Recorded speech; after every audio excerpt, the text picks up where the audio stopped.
That's a great camera angle, isn't it?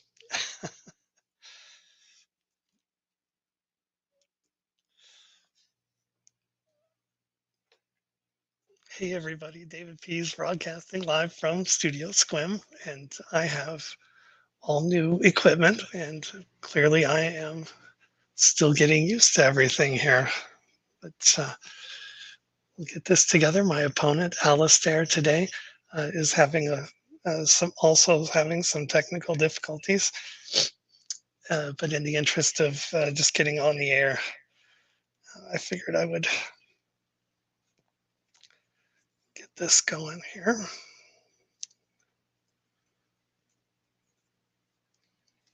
Let's see what we can do with this. If you're tuning in, thanks for being here, tuning in live, I should say. Thank you for tuning in to this game of the X-Files CCG. That's a little bit high, but it'll do for now because my opponent is showing up right now. David. Hey, how are you? Good, thank you. Yeah, a bit of a technical blip there, but we've made it. That's okay because I'm still getting used to this. You can tell I got a new camera stand for Christmas, and I'm still getting used to figuring out the angles, and that's right now it's a little high. Oh So yeah, I always have a nightmare adjusting my camera to the right height for getting all the cards in the frame.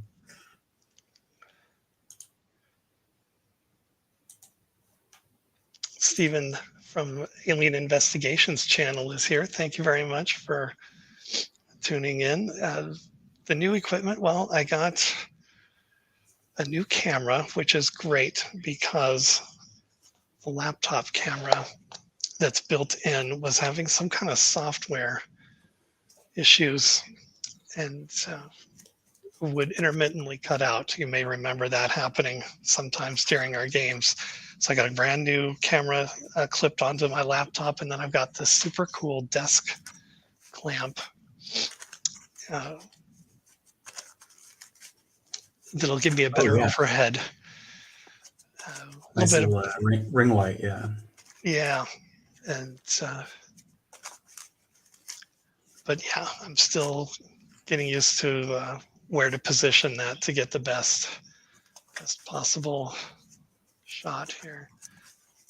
But I often find with my cheap built-in ring light that it throws too much glare on the card sleeves. Try turning on just now to illustrate this point. Yeah, it just kind of like it's too much. And yeah, washes out the picture. I have mine on now, and because it's far enough away, it's not too bad. But when I had it closer, yeah, I was like, well, I'm just gonna have to go without a light. Yeah. Sounds like some K9 anarchy in the background today, David. Oh, it's that dog is even the slightest noise sets him off. I loved the video that Stephen just uploaded. I'm not sure if it was a new game or if it was an old game he was editing, where there was a cat. I think it was Stephen's cat, just like popping up constantly in the background and letting him know. Yeah, that's Seamus the cat, and if you tune into my channel or Stephen's channel, there's always a cat. That's kind of like the unofficial mascot of the X-Files CCG on our channels. Cat as well. Yeah, Cholera, if I remember correctly, is Cholera. Yeah. I remember. Yeah, they always make an appearance. My cat, I didn't have a chance to feed her before we went live, so she is. You see me looking off to the side. She's perched, ready, and I'm sure she will come and interrupt the game at some point. So she's rooting for a quick match. Yeah, well, she will force the issue, I think, is probably what will happen. I'm going to set up, I seem to have misplaced my tokens that I normally use. And I wasn't able to find them in time, so I'm going to be I grabbed the swear jar, and I'm going to be using these random coins here, but hopefully that shows up. Yep, I can make them good out. enough. Starting with 5 and 5. And or actually, I wonder if it's maybe an idea to keep the 2 piles of 5 on separate sides of the table. Oh, yeah. It's still hard to read. Let's move it down here. The Kevin Morris Mafia playmat. Yeah, boy. That poor kid from the episode, little did he know how his legacy would live on.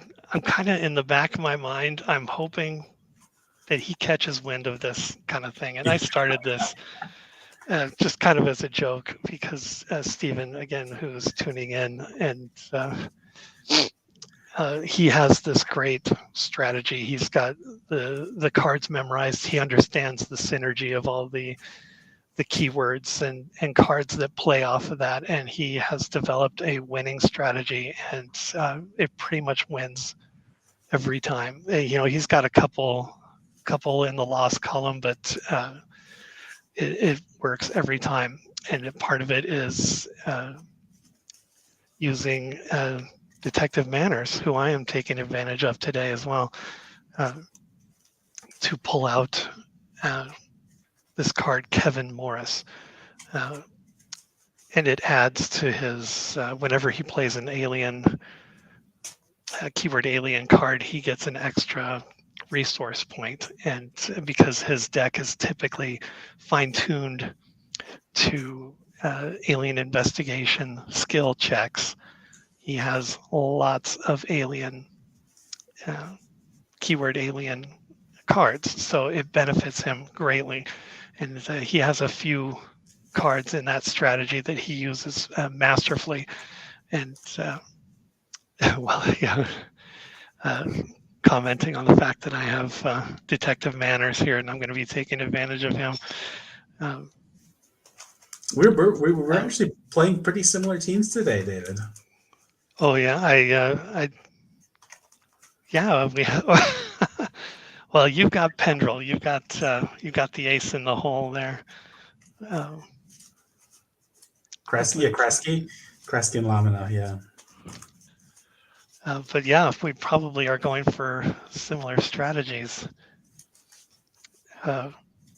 Interesting. This will be a good game because the way I did it, I fine-tuned it to help myself and hurt you, and with thinking there's no way he's going to be using these cards.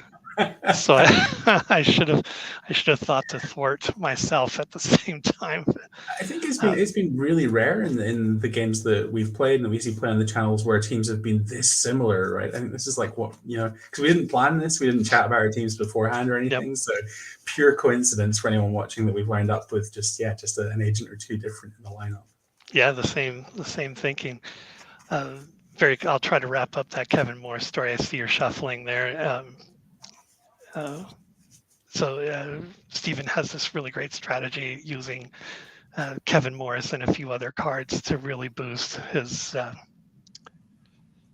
RPs, and it works like a charm. It works every time. He's the winningest player, I think, in our group right now, and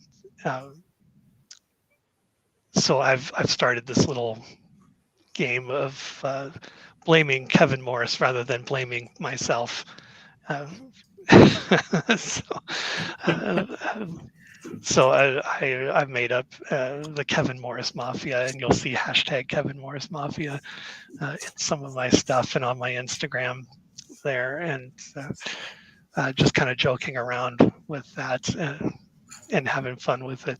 And in fact, just today, Dave Meyer in the Discord, it's like, David, Stephen doesn't have a trademark on that. You can use those cards too. And I was like, well, I haven't responded yet, but it's like, yeah, it's I'm just having a little fun with it. And I'd like to come up with my own strategy. But today, Stephen's been giving out a lot of advice on his channel and in his broadcasts, and I decided to listen to him. So I've got a huge stack of cards. I didn't count it, but I know it's over 100. So that's one of the big differences for us today, is that I think I'm either at 60 or 61. So while our teams are the same, our decks are of different proportions here. You know? Yeah, I'm very envious of that. You have a great mind to keep it as trim as possible. And that was the question I was going to ask, was how many cards do you have in your deck without revealing anything? And I know you like to keep it trim, and you really are great at making the best out of the cards that you do have. So, it's tough, right? Every card can look really good situationally. You know, you play one of the bluffs where you're changing a site prerequisite to 3+ observation, and when it works, it feels great. You're sometimes you're canceling out an opponent's entire turn almost in terms of them actually getting results and getting closer to your X-File, but it's easy to fall into the trap that, like, because it's worked once, it's always going to work. And I think trying to slim these decks down towards cards that get the job done more often than not, and trying to play the numbers a bit is a worthy endeavor. And finding out where, some of the guys on the channel play 120 plus card decks, and I know there's quite a few now who have settled around about 80, and then there's myself and I think one or two others who try and keep it as close to 60 as possible. And there's a lot of good experimentation going on what kind of results you get from that, and like why you might choose bigger or smaller decks. So I feel like we're all still working through it, like where is the best number at the moment. Even to this day, we're still finding out new combinations and stuff and things that people hadn't thought of before.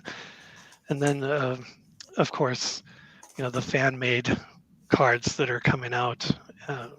Season 4 is already out there. I'm a big proponent of those Season 4 cards.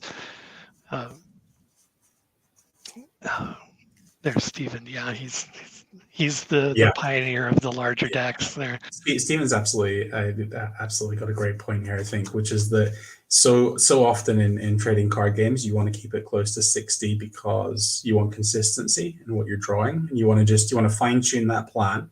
Then you want to make sure that you hit the key components for that plan every time.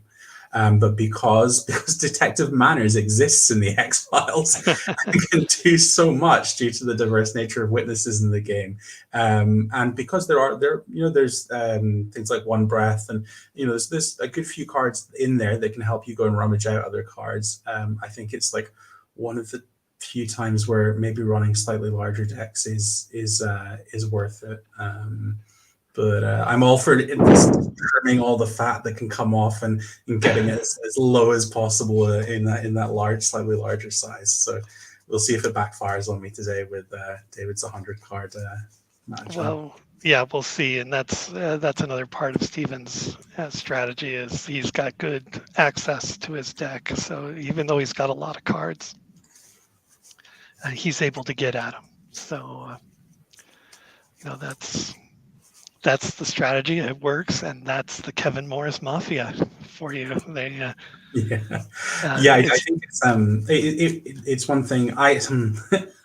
I'm so impatient in just wanting to try new decks and just try fun decks. Like the other week playing against Dave Marr, and I was like, I just want to have Patterson. I want to give him a Kevlar vest and I Glock, and then I just want to see him do his thing, like attacking another team's agent. And the whole deck was kind of built to like try and force that moment in the game. But doing that kind of thing and entertaining yourself in that way, whilst a lot of fun, is not very conducive to finding like the best decks in the game and the Kevin Morris Mafia beaters that probably do exist in the card pool somewhere. So I must try and knuckle down in future games and because I think it's going to be interesting going forward. Like, are the best decks in the game at the moment just variations on detective manners plus a witness package? Like, you might play different agents, but basically, you're just iterating on that, and the difference is a card here or there to support a slightly different agent team. Or are there decks that no one's playing at the moment that we're going to see in the future where someone works out how to go bigger or how to go faster in some way, like taking speed decks out of the game. None of us play them. We've all agreed that it's a pretty boring way to play the X-Files. So, but once you take out that top dog in any meta game for a card game, it should hopefully create like this really interesting set of really diverse decks underneath where you can try a good few different strategies and have a shot. So I think the bad news for Manners is that if no one comes along within the next year or so with a deck that consistently can get 50-50 with that deck, it's maybe as problematic as the rush decks were that we took out of the game beforehand. So it's like a wait and see, and hope that some of us can myself included, focus long enough to try and work on something that can match up well with that deck. But today, David, we're paying homage with Manners in both our decks here. So yes, we're all paying respects. We're minding our manners, as Stephen would say. And I'm very curious to see what's in your 60 card deck because, I was putting this together and I was like, oh, I need this. Oh, I want that. Oh, this will be cool. And then I always end up with these 100 card decks. And I tried to stack it with good witnesses that are going to help me and thwart you. So we'll see how it plays out. But those detective manner tokens go fast. So we'll see what happens. But, absolutely. And apologies to yourself and Stephen. I thought that there was a little bit of a misunderstanding where I'd hoped that I could use season 4 cards this afternoon with you. And I had been on the wrong page and thought we were talking about the Scully set. And then David and I realized that I have the Scully set and he has season 4, but not the Scully set. So both sets went out the window for this afternoon. So right. I will be getting an order in with Dax, and Stephen, we will be playing some season 4 in the future for sure. I look forward to giving those cards a shot.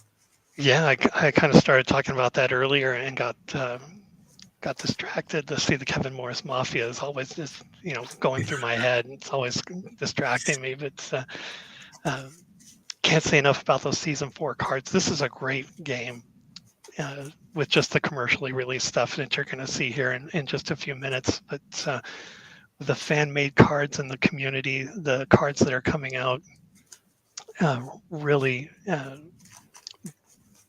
boost your choices. They do bring new effects. You think you've seen everything, but you haven't. And season 4 brings a lot of thematic stuff to that. So if you're out there, you play this game, you're watching, and you like it, definitely get in touch with the community, and we'll point you in the right direction to get those season 4 cards. It's a fresh infusion of agents. So you have more to choose from, some new combinations, thematic mechanics like cancer, getting someone cancer, or sending someone to the gulag. You can see it up here on my playmat. I'm already prepared. I designed this playmat myself and made sure to have a little space up here. It's hard to read because my camera is too far away, but I have a little space there for the gulag because I was just so excited about it. So and season 4 is just the tip of the iceberg. Matt and Mike were able to dig up the not season 3, but the Scully set that was going to be published commercially, but the game got canceled right as those cards were about to hit the printer. And Mike and Matt and Dax, and they all put that back together. So that's out there as well. So if you've already got this collection and you think it's getting stale, you need to invest in those season 4 and Scully set, and be prepared because Fight the Future is coming. That's in playtest. A mini expansion around 50 cards based on the movie. Season 5, Stephen is working very hard on that one. That is close to playtesting. He's posting cards for editing and community feedback now. So you'll see those very, very soon. And season 6, season 7, another friend of the channel, Nate, is working on a revisiting of seasons 1, 2, and 3. Still a lot of fresh ground to cover in just those first 3 seasons that these commercially released cards didn't didn't touch because they needed to edit as well, which left it open for more. For a creative mind to come in there and fill those gaps. So a lot of great cards coming down the pike. If you're a fan of the game, get in the community, join the Facebook group, join the Discord. Those links are in the description. I highly encourage you to get involved and reach out to Dax in those communities and to check out those season 4 and Scully cards. They are in the Facebook group, so you can check them out and decide, make a final decision if you want to buy them or not. But don't think about it, just buy them. It's good stuff. I need to take my own advice and invest in the Scully set, but I've said it before. I've said it a million times. I'm a notorious cheapskate, so I'm waiting for the right time in the budget to invest in Scully sets. I'm not a huge fan. I'll be honest with you. Just between you and me and the internet here, I'm not a huge fan of the Scully sets. I don't know what your feelings are that you've had it. Have you played it? Have you played those cards in a game? Do you remember we played a game a little while back, David, where I had made, I think, over 50% of my deck, including my agents, was from Scully set. Oh, okay.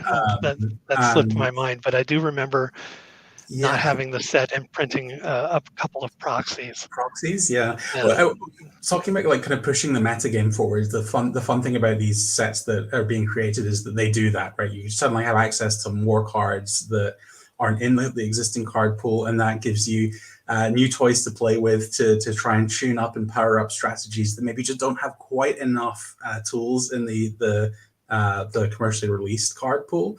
So I loved that deck that I got to play against you in that game because it was a really silly one, but it was also quite powerful. It's one I might revisit on my, is this something that in that expanded card pool, can it measure up to a Kevin Morris Mafia deck? And what that deck did was take the new cards in the Scully set that let you cheat big cards into play. So I think it's Geraldine Kalinchuk and is it Karina Sales? There's a couple of cards in that set that came in that let you play really high cost bluffs and events and stuff for much cheaper than you should get them. And I was pairing that with stuff like Blue Plate Special, the one where you're flipping stuff off the top of your deck.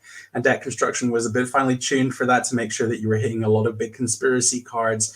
And instead of running adversaries, you were just constantly oublietting multiple opposing agents. You were...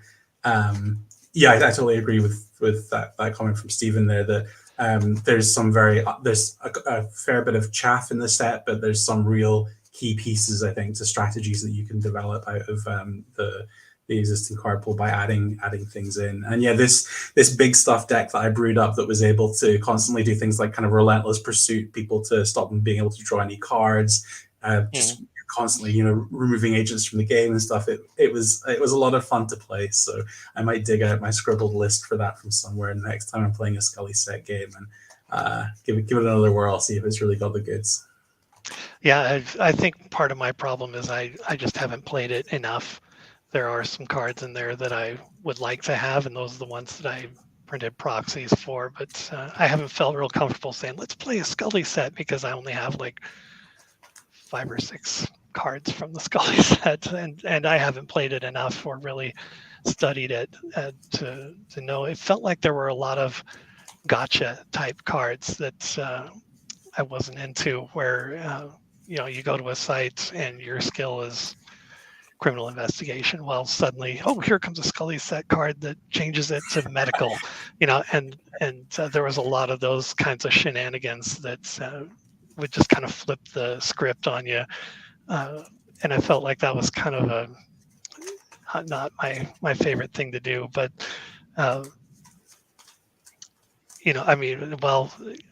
that would play more into a Detective Manners type agent team, though, to get witnesses that are going to boost up those skills. So when you get caught in that kind of net, that you can call on a witness to give you that extra 1 or 2 or possibly even 3 to get you out of that jam. But now you're talking a bigger deck again to have all the witnesses to cover your bases on that. So it'll be interesting.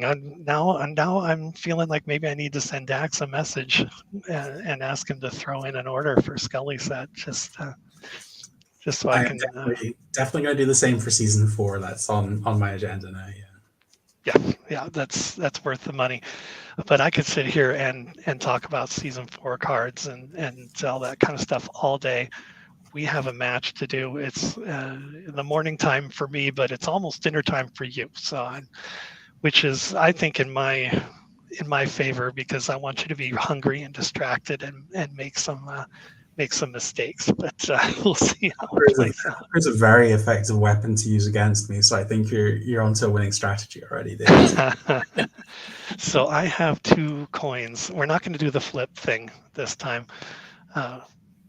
I'm going to do it closer to the way Alien Investigations have. I have 2 coins in my hand. If you choose, well, I mixed them up, but if you choose where are you? Choose the penny, you'll be the investigating player. If you choose the quarter, focus, you'll be the conspiracy player. Is that fair enough? Sounds good to me. Okay, I'll mix them up in my hands here. All right, which hand is it going to be? I'll go for the right hand. This one? Yeah, go for it. It's just a quarter. So I am... You are conspiracy. Conspiracy, right? Yeah. Okay. All right. Well, I'm going to flip this deck. I had it turned that way to show off. These are my custom sleeves that I had made. Oh, very nice. Yeah, I had them made using the image from the Don Russ, like the demo cards that Don Russ made before they sold the license, or the license changed hands to USPCC. So it's got the Don Russ logo and the next games on there. So it's kind of a throwback. It's kind of a neat little thing to do. The image looks nice and sharp as well. Like whoever's you printed them with has done a really nice job on that. Yeah, looking good. Yeah, yourplaymat.com. They're not a sponsor, but I'll throw it out there because I like them. They made the playmat for me. They also made the card sleeves, and I've been real happy with their stuff. That's pretty cool. Yeah, nice work. Right on. Okay. Have you drawn your cards? I'm drawing mine right now. I have an X-File hidden way up in the top corner here as well. And my X-File is this card right here. Okay. Nice. Like that. It sounds like we're pretty set. I think so. I have my 7, and I will. I'm gonna, before we start, it's always handy to help keep me on track to have the little player's guide here, so I don't forget anything. So I will draw my free card to begin my turn. I will generate res. As you know, this is not a high res generating deck, or team of agents, I should say. Quickly, I'll introduce too. I have Assistant Director Walter Skinner, Agent Tom Colton, Dr. Charles Burke, Agent Nancy Spiller, and the infamous, notorious Detective Manners on my team.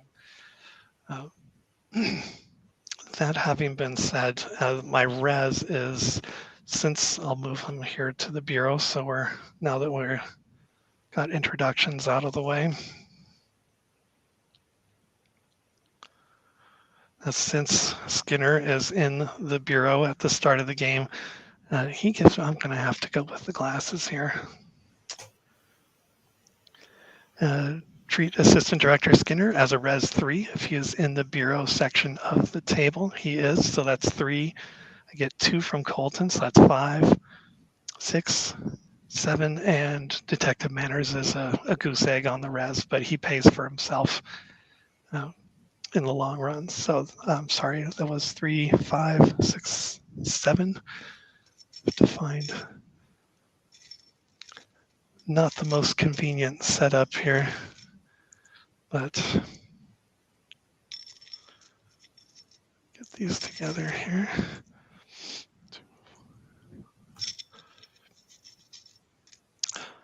Even though it'll be light res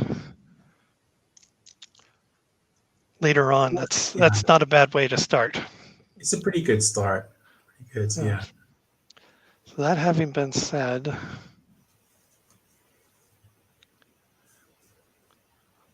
I actually feel pretty good about the cards I have. So I will keep my res. I'll turn to you to sell and buy. Okay.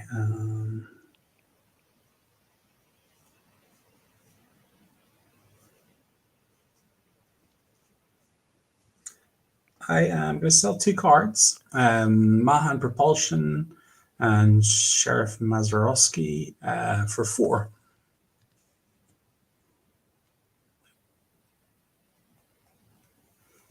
And I am not going to buy any cards, so I'll just pass back to you for the rest of your turn, David. Oh, that makes me nervous. All right.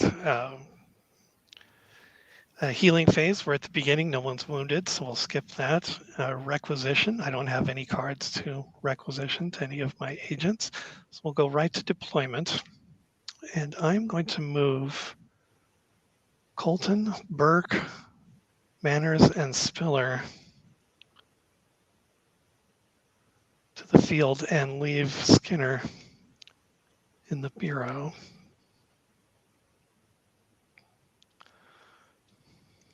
He's not going to help me this turn, so he may as well help me out in the next one. Let's see here. Site card played. We're in case assignment phase, and I'm going to go to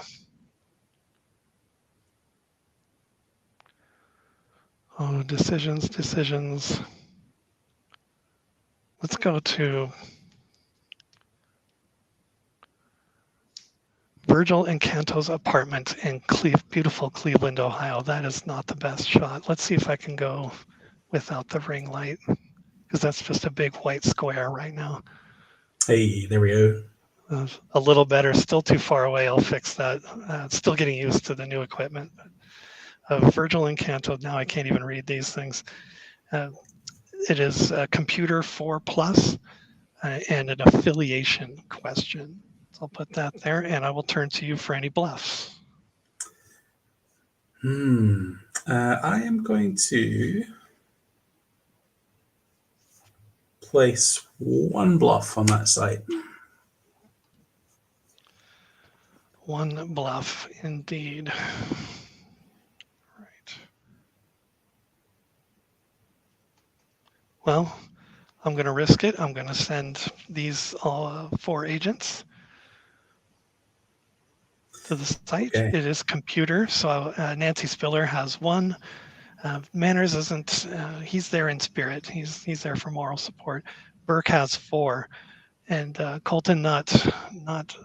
He's with the team but not contributing. So that gives me 5. Okay, yeah. First thing I'll do is I will pay for my FaceTime bluff here. So this is Detective Miles, which is pay 1 conspiracy point to move up to 2 res points from your opponent's res pool to your conspiracy pool immediately. So because it's face down, I just pay 1. And unless you want to negate it in some way, I will gain 2. No, I will take the hit on that.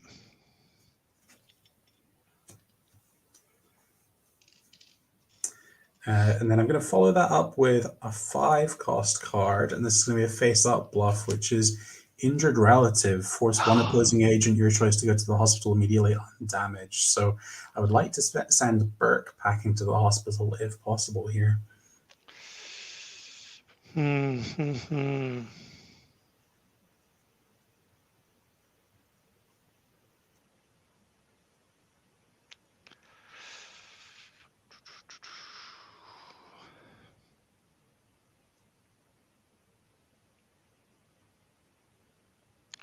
I assume you're throwing that on Burke, right?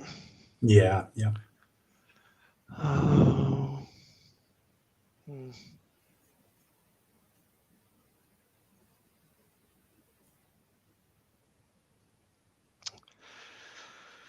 Okay. Yeah, I'm not going to negate that, so we'll Okay. send Burke. It's Burke to the hospital undamaged, right? Yeah. Okay. Send him down there. That leaves me with just 1. But I'm going to get started right away with detective manners. And we'll find, hopefully I can find the card that I'm looking for right away here. I was hoping that I would be prepared for something like this. So we'll see just how good.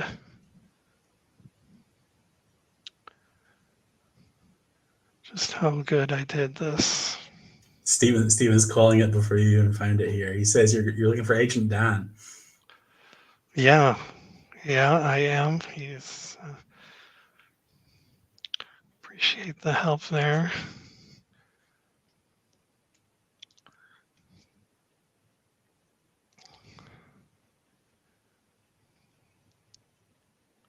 I know I pulled it. I just have to find it. There he is. All right, I'll shuffle that in just a moment here. So I'm pulling Agent Dan Kazanjian. I hope I'm pronouncing that right. Add 3 to one team's computer skill, and that costs 3. So I'm going to drop that right now. 1, 2, 3. So I'm back up to 4. Do you have anything else you'd like to play? And David, can I just check? Did you? Yeah, you've paid for the site or itself already, haven't you? Oh, I did not. You know what? Thank you. Take another 2 off right there. Oh, but Sure. you know what? I'm going to use. No, never mind. Oh, yeah, I'm going to use Spiller. Yeah, that makes Spiller's sense. token. So that pays for 1, right? And this is a 2 site. So I'll throw that on there. Nice. Okay.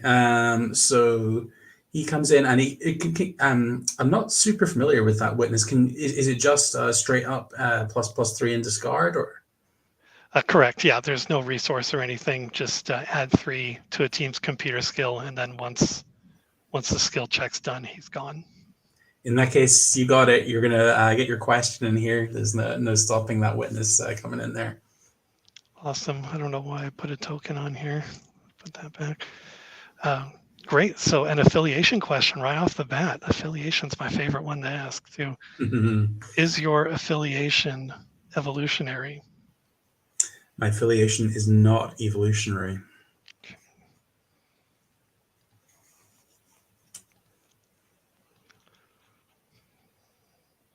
Stephen, we love it. Never stop spewing random X-Files CCG. Oh yeah, I appreciate if we can't have you on camera during the game, it certainly is great to have you on hand.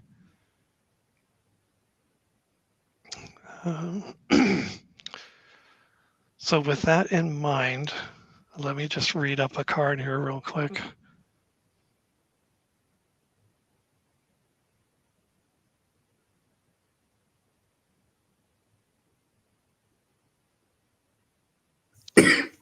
So I'm going to have a little fun here. I'm going to play one more card now that we're in debriefing. I'll discard the witness there and the site. And I'm going to play blackmail. Or actually, I'm not going to play that yet. I'm going to guess, is your X-File, let's start at the top, alien abductors? My X-File is not alien abductors. Okay. And that having been said, I'm going to play blackmail for 1. It is an event. Play when you have just guessed immediately the identity of an X-File. Select a team in your bureau. If that team successfully completes a bureaucracy 4+ skill check, your opponent does not get to ask you a penalty question. Brilliant. That is an event with bureaucracy and question keywords. Do you have anything to negate that? Otherwise, you get a penalty question. Stephen's reminding us that Colton pays for bureaucracy cards. So he could chip in on your blackmail there, I think is what Stephen's saying. Oh, that's true. If you don't mind me reversing that, I would Go for it. gladly have that token back.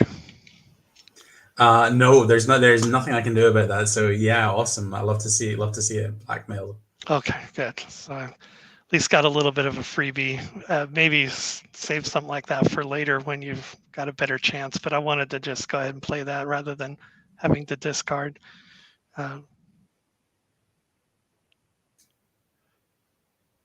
having been said, I don't have anything left to play. Sure, and I'm well under the hand limit here. So if you're all good, we'll go to my investigator's turn. Sure. So I will draw a card. Everyone starts in the bureau, of course. So very similarly to you, I've got Skinner for 3, and then I have 1 each from Lamina, Spiller, and Burke, for a total of 6 res to take me up to 11.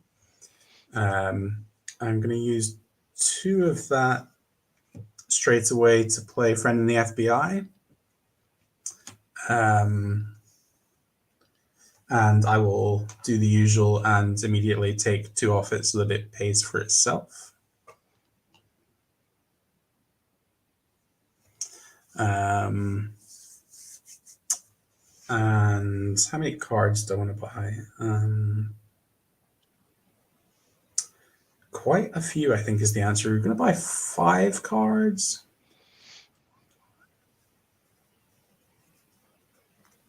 Yeah, 5. And I will pass to you for conspiracy buying and selling there. Very good. Let's see here.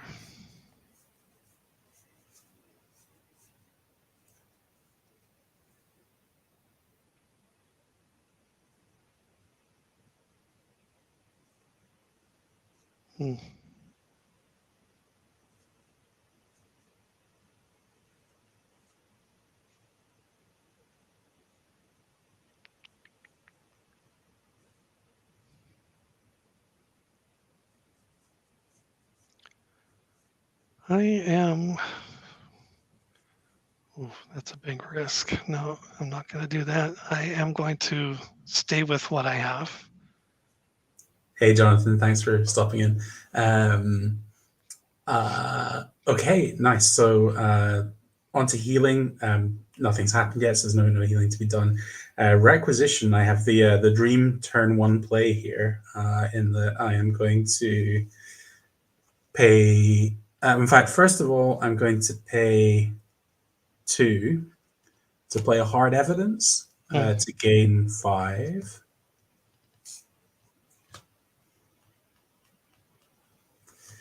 And then I'm going to pay 1, 2, 3, 4 to requisition Walter Skinner a cell phone. So this is an oft-played combo with these cards. This is a piece of equipment that says the agent may add his skills to a skill check that occurs in another section of the table. The agent's skill is reduced by 1, i.e. skill 3 becomes skill 2. Combat skills can't be added, so he now has his phone in the bureau. Deployment, I'm going to move everyone else except Skinner is off to the field, so these 5 over here are in the field. And case assignments,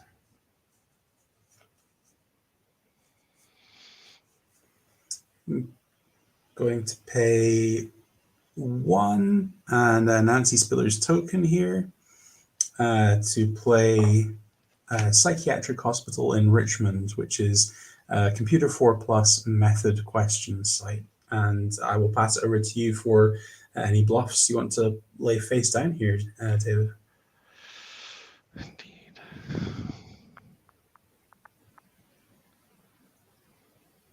Oof.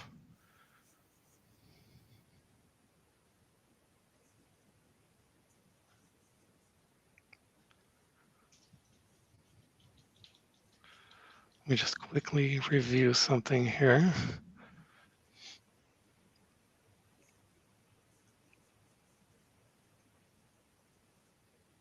Ooh, and if I'm reading right, you've got a computer skill of 8. Sorry, yeah, I should have announced that.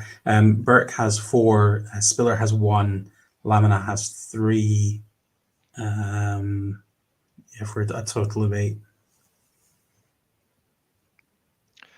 Yikes. Well, let's see here.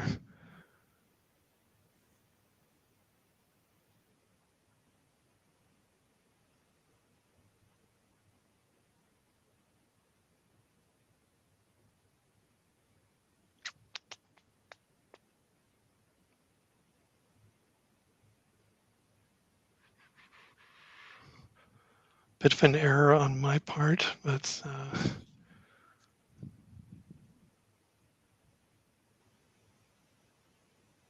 think I can recover. I think this is going to work. Go for it. 1 bluff. Okay, so I am going to make use of Jerry Lamina's ability here. Once per game, when Agent Lamina is part of a team investigating a site, his opponent he may force his opponent to show the cards in his hand. Lamina may then steal any 1 card. He may use it immediately in the investigation. You must still pay for the card, whether you use it or not. Place it in its owner's discard pile at the end of the turn. Let's have a quick look at your hand here, David, before we go in. Indeed. I have laser barrier, grid pattern search,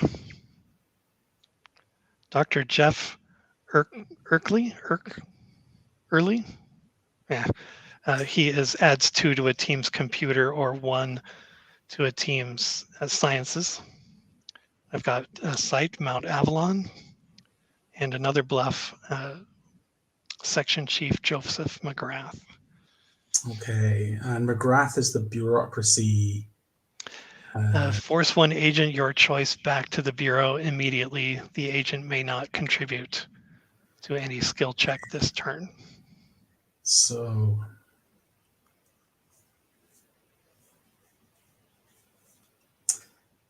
there's a lot of question here about that face down bluff. Maybe I've mistimed this slightly. We will take Dr. Urkel. And is he a 2 cost there? 3. 3, okay. I'll pay the 3 precautionary measure here to get his +2 computer bonus. And then I will send the team to, I will pass to you for a chance to reveal that face down bluff card there. Okay. It's actually a true bluff. Oh, wow. Because you had laser barrier and the detective in hand, I was very stressed out that was going to be something real that was going to interfere with numbers here. So a sigh of relief, but you definitely still have things that you can do here. Would you like to do them? Unfortunately, I cannot pay for the 1-2 punch. And even if I did, the fact that you've got the witness there, it wouldn't prevent you from winning the investigation. So I'm not going to spend any more conspiracy points on this one, and I have to give you a clear path to asking that question. Okay, so I have a method question here. I will ask, is your method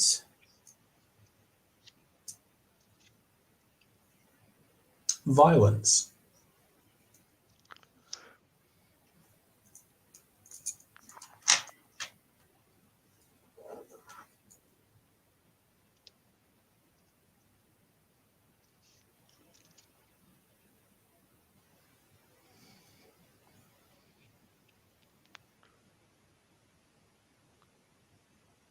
It is violence. Oh, lucky break for me. Yeah. Not good for me, but not the end of the world. Definitely not the end of the world. We're still early doors yet.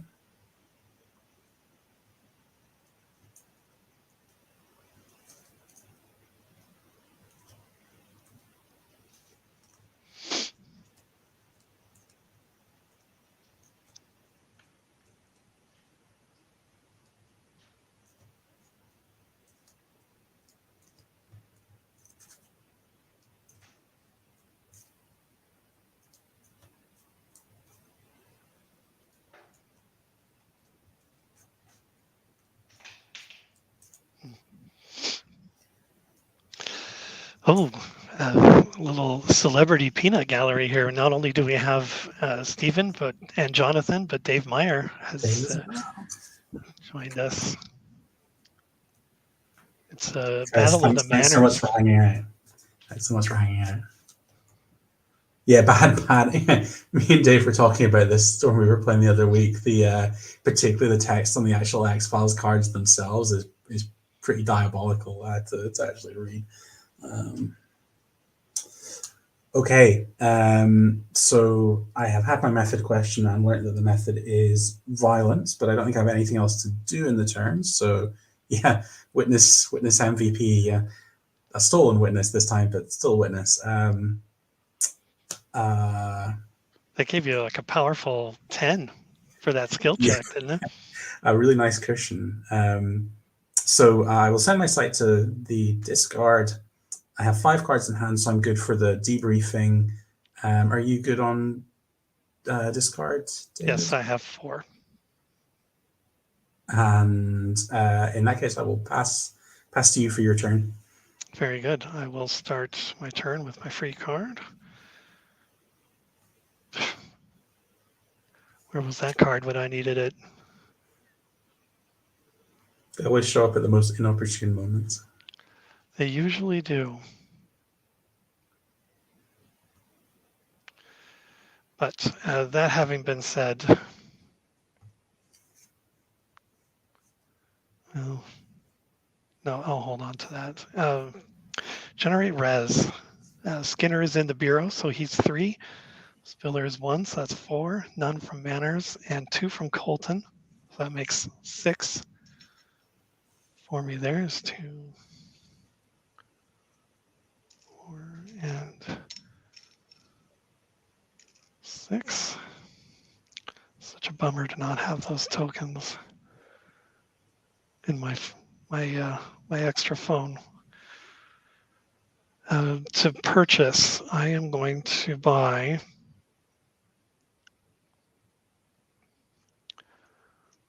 3 cards, kind of flush with, let's make it 4. We're going to draw 4 cards. And I will turn to you to sell and buy.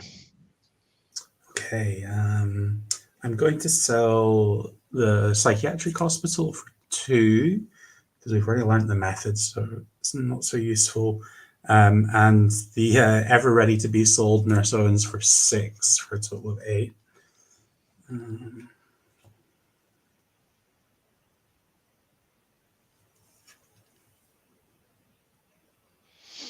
And I will buy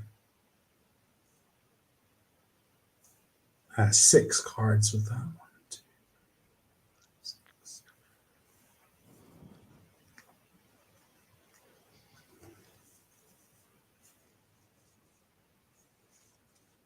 Okay, and I will pass to you for the rest of your turn there, David. Very good. Before we move on from the briefing phase, I'm going to play Not on the Menu for 2. And Stephen is reminding you to return RP. Yes, I just thought about that. I was looking at the keywords on Not on the Menu to see if I could save myself an RP, but it didn't play out. So Not on the Menu is draw 2 cards from the top of your bureau deck and add them to your hand. So I'll draw these 2. Not quite what I had hoped for.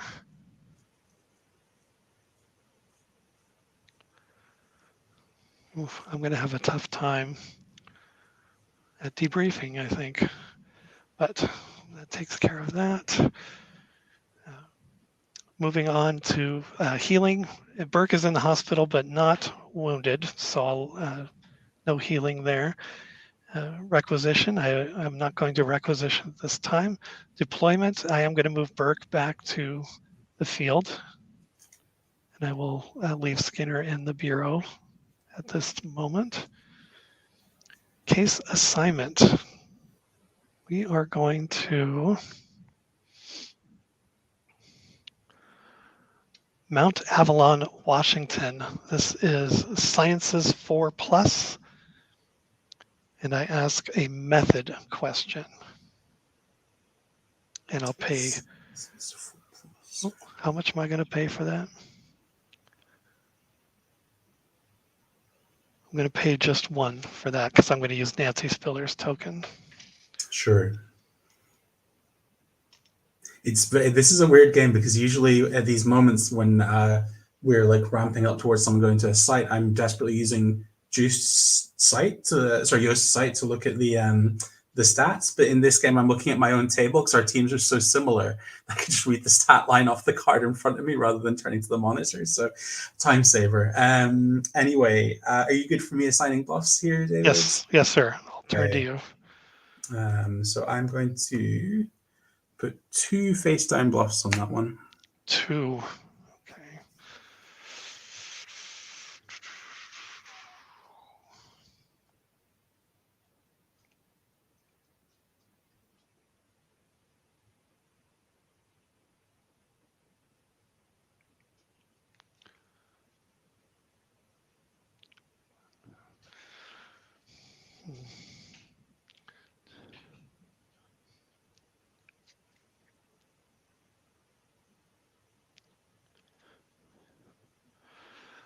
All agents are going. Okay, as they set off, I will pay 3 to cause them some car troubles. This is a bluff. Play on a team of 3 or more agents moving to the same site. The team may only send 2 agents to that site, and your choice which ones. Any extra agents remain in the team but may not contribute to skill checks this turn. In addition, playing this card will prevent the use of the evasive maneuver card this turn. Okay, it's my choice. So manners is a quick, easy one. Since he's not even contributing, and I'll bring Colton back. That leaves Nancy Spiller. Again, this is a sciences. Nancy has, or excuse me, Agent Spiller has 2, and Charles Burke has 2. So I'm still in the running, but you still have another bluff for me. Yeah, so these 2 agents arrive at the site, and I will choose to pay for some bluffs here. I'm going to start by paying 2 for a nasty surprise, which lets me add 5 tokens to my conspiracy pool. And then I'll pay 1 for a laser barrier. Play to prevent 1 agent assigned to a site from contributing that agent's skills to 1 skill check that team makes this turn. So I will block Agent Spiller from contributing. All right, take her back. Forcing my hand here.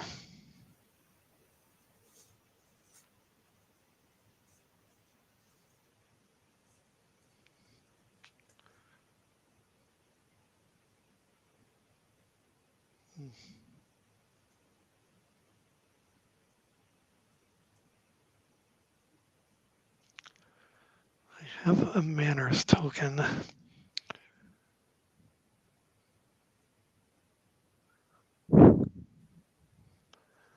don't know that I have a sciences that's going to boost me up. And who knows what else you have in your hand with that rich, rich conspiracy pool.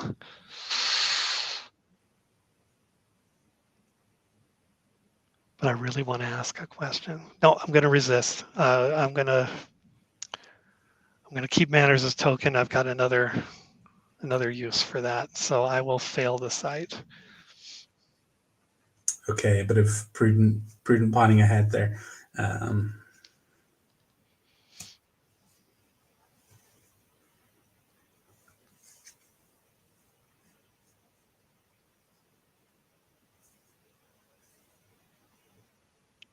With that said, we'll move to debriefing. Now I have quite a number of cards, 5, 6, 7, 8, 9. So I've got some difficult choices to make here.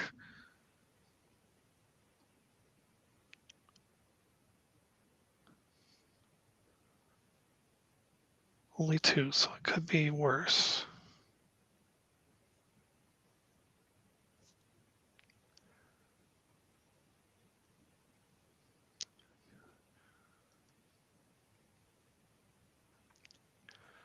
Okay. is actually not a hard choice. Sheriff Daniels and Section Chief Joseph McGrath. It looks like even if I were to use those, you'd be able to make those skill checks. Subterfuge and bureaucracy. Yeah, Or no, definitely subterfuge. has a basket load of bureaucracy. That's for sure.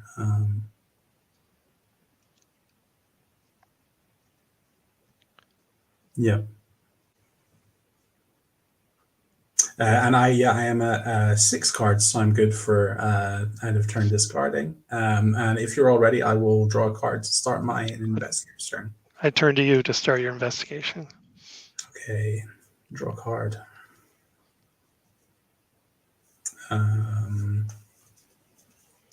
Create some resource points. So Skinner's still in the bureau, so he's still a 3. And we get 3 from the rest of the team for 6, plus 2 from a friend in the FBI for 8.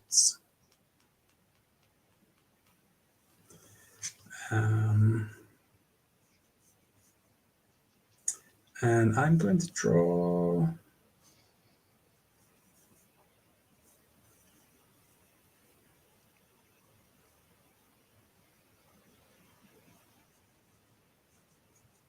Go for 3 cards. 1, 2, 3.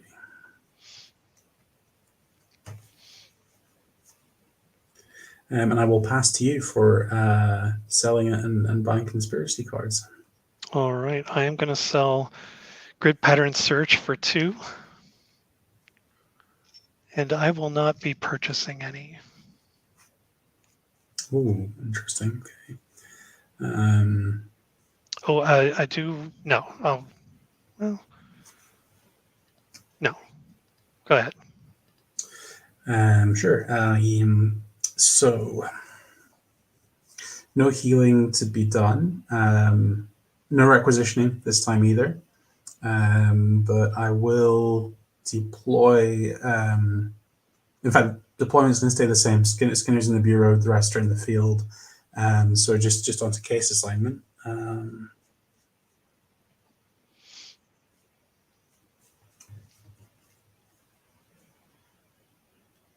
And I'm paying 2 for University of Maryland.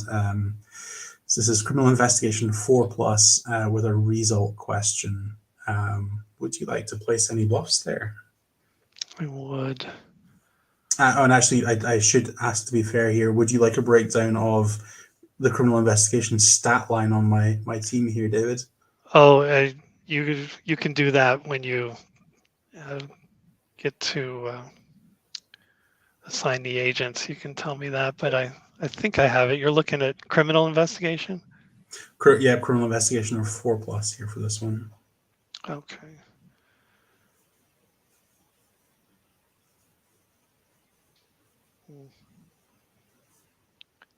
Another strong one.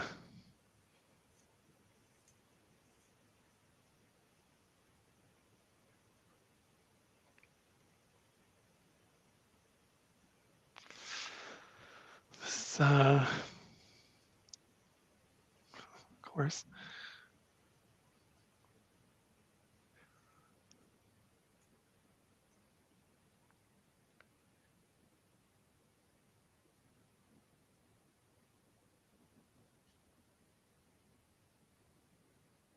Any bluffs you'd like to lay down? Yeah, I was trying to do some quick math, and my strategy did not pay off in this one.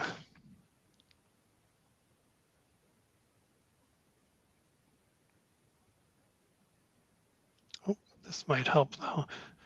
Is it criminal investigation, right? Yeah, it is. It is. Yeah. Okay. Then I am going to play local law enforcement are uncooperative for 4.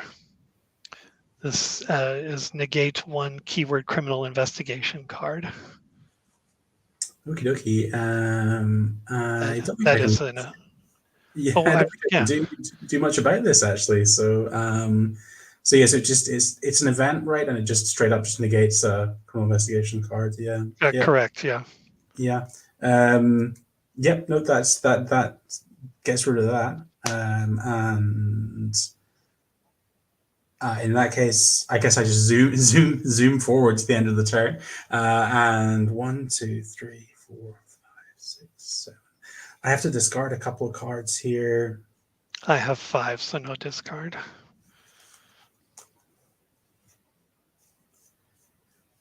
So I'm discarding, very sadly, I'm discarding a Kalusari and a Dr. Blockhead here.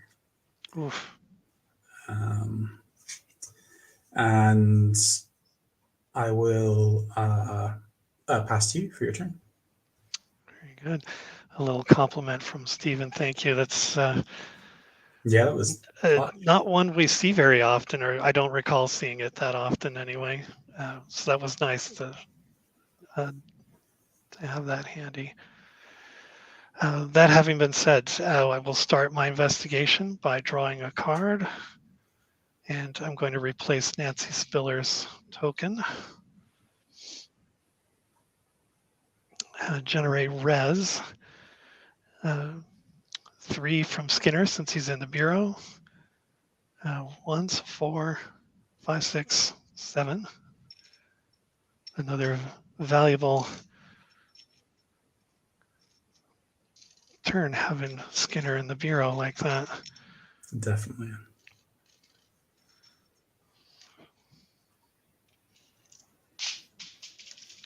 That didn't work out like I had hoped. There we go. All right. That having been said, I am going to purchase some. I'm going to purchase 4. 2, 4.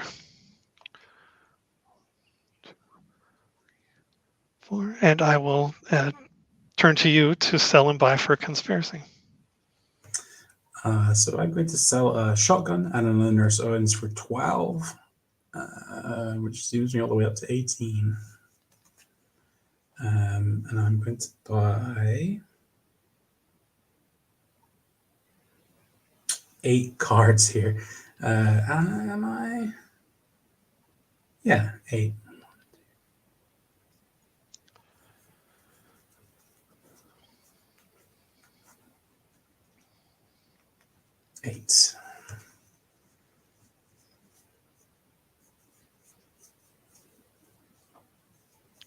Okay, and I will pass back to you for the rest of your turn there, David.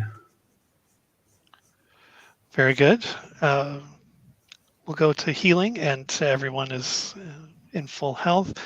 No requisition at this time. At deployment, I am going to bring Skinner out to the field to join the rest of the agent team here.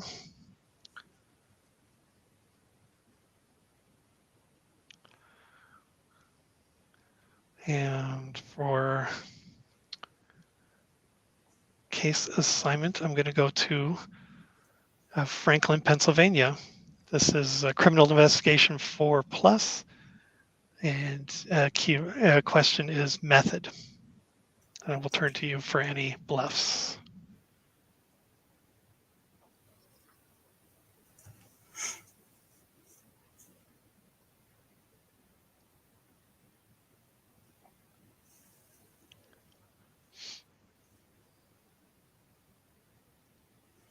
Okay.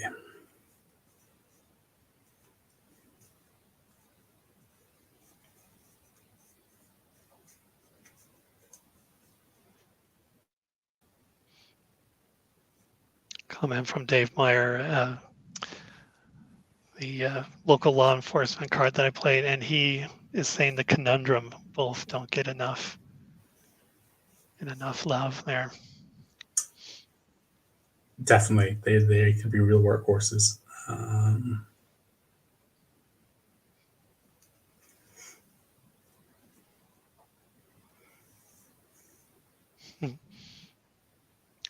I'm getting a weak Wi-Fi signal, so if you see my screen dip out, that's what's happening there. Okay, yep. Your table is gone for me at the moment, but I can remember what was going on enough to get there. So.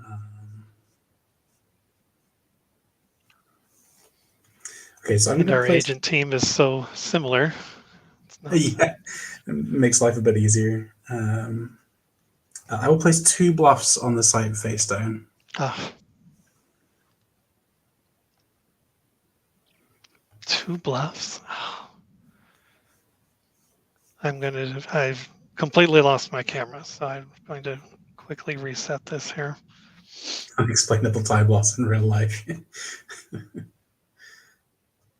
Yeah, right.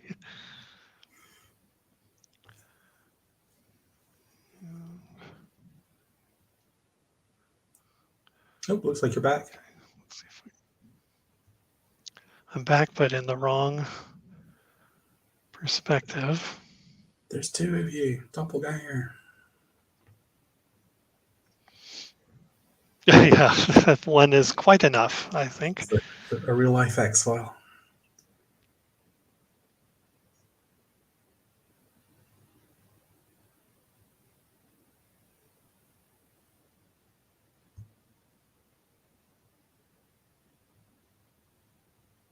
Oh, I'm having some real technical difficulties here. Take your time, no rush.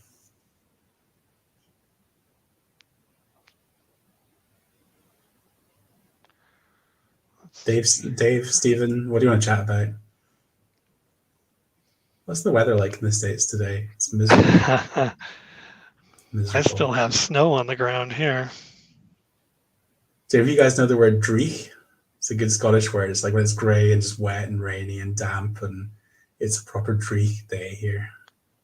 That covers it here. I don't know about how Texas, and Dave will have to remind me. I think he's in Minnesota or Illinois. I don't remember.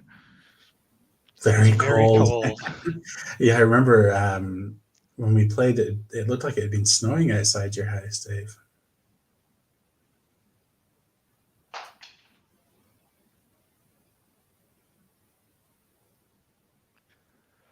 I apologize for this.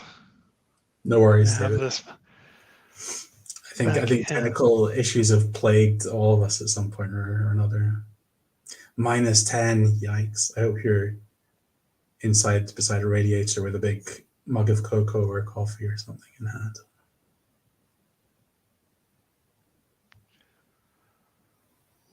Well, it's back anyway.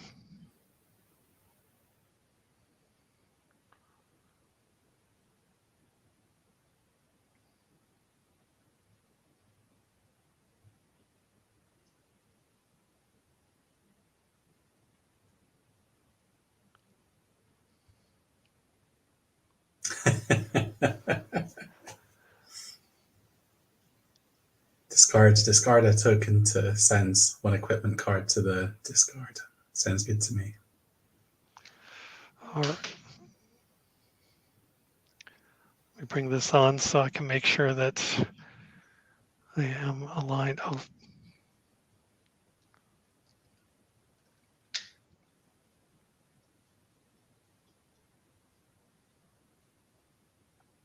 Oh, there's the double image again. That's scary.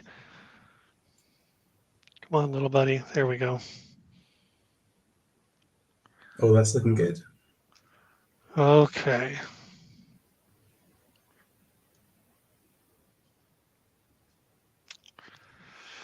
Oh my gosh. Yes, Taylor Swift. Did you catch one of the big live shows, David? Oh no. Tickets were gold dust, right? That is slightly out of my price range for the Eras tour. I did see Reputation a few years back. I mean, that seems like a pretty, a pretty good moment to catch it before ticket prices went ballistic, though. So yeah, she was saved on it once. She was popular then, and I did spend a pretty penny on that. I always brag about being a cheapskate, but that one I felt was worth it. And I was in row 7. I probably bragged about that several times, but on this channel. But yeah, row 7 for Reputation tour, and it was awesome to be that close. That must have been amazing because I think for most people going to see an artist at that level, you almost sort of go with an expectation that you you probably will be in the rafters, or at least far enough Right. Yeah. in the rows that you're going to be sort of looking at the jumbotron rather than actually at the stage for a fair part of it. So to actually just be able to kind of look straight ahead and be like, "There's Taylor Swift," that must have been Yeah, the Reputation tour had the huge, not to get sidetracked, but had the huge back screen. But and it had the catwalk that she would come down and stuff, and so that was really great because then you get even closer. But with the Eras tour, the stage itself that they were walking on had a lot of images and that kind of stuff. So I think it would have paid off to not be on the floor for that case, so you can get the full effect. I went and saw it when it was in the theaters, and I was actually kind of glad that I did that. Because then I got the full effect of the stage and all the stuff that was going on there too. So it was kind of fun. Yeah, absolutely. It's a little bit like sports in some ways, isn't it? The best way to actually watch a baseball game in terms of technically what's going on is to sit in your armchair at home and let the professionals do the work and show you the close-ups and stuff. But there's something that's unbeatable about the atmosphere of it and the experience of actually being at a game or a concert. And there's some parallels there between the two of them. You get kind of different things depending what you opt for. So very cool to be able to say you've done both, though. Seen one in the cinema, seen one in real life. Sounds good to me. Yeah, it depends on what you're looking for. Like at that time, I wanted to be like that close to the superstar, so I got exactly what I wanted. And with the Eras tour, yeah, I got what I wanted from that too. I got the whole show. Awesome. And Jonathan's saying that his daughter's also seen Taylor Swift. It's great. Oh, I A gotta lot of put that up. Swifties in the X-Files group. Yeah, awesome. A few months ago. Oh, in Nashville, not exactly her hometown, but kind of her hometown. That's very cool. That's where I saw Reputation at the stadium there. It's very cool. A beautiful town. Love Nashville. Okay, let's pick up where we left off here. I'll have to put chapters in and name that chapter Taylor Swift. But when are we getting David's Taylor Swift agent card? That's what I want to know. Oh man, now you've got the creative juices flowing there. So to refresh my memory, you placed 2 bluffs. Yep, in spite of all my attempts to distract you with Agent Swift banter, I have two FaceTime bluffs on your site here. So okay, I will pass it over to you for how you want to react to that. Okay, I'm going to go all in with this. All my agents are going. It is criminal investigation 4+. I've got 3 from Skinner, 1 from Spiller with 4, 1 from Manners, which makes 5. Colton adds another 2, which makes 7. And yeah, Burke is along for the ride. Okay. That's 7 out of the 4. Let's see those bluffs. My plan is slightly complicated here, so I have to be careful to work through this in the right order, or it just doesn't work at all. So the first step is to reveal a FaceTime Nasty Surprise, which I will pay 2 to gain 5. So I will net 3 off this, unless you want to interject, David? No objections. Okay, so I sneak up to 13 in the bank for conspiracy. And then I reveal my second FaceTime bluff, which is Oubliette, which I have to pay 7 for. I go into 6. This is a bluff that says, play this card on one agent in the investigating team, remove the agent from play, and place this card on top of the agent with 4 tokens. Remove 1 token during each of the controlling player's debriefing phases. When all tokens are removed, place this card on the owning player's discard pile and move the agent to the bureau immediately. Do you have a response here, David? No, I'm just going to have to take the heat. Oh, okay. So this might seem a little bit strange, but there's method to the madness here. I'm going to put the oubliette on Dr. Charles Burke. Oh, so here comes my occult adversary, right? So I will leave that lurking up here, and I will put 4 counters on it, and remember to take 1 off at the end of the turn. And So the final step in this attempted master plan is to pay 2 and play computer access denied. Force an opposing team to make a computer 4+ skill check, or they will be unable to complete the skill check. Okay.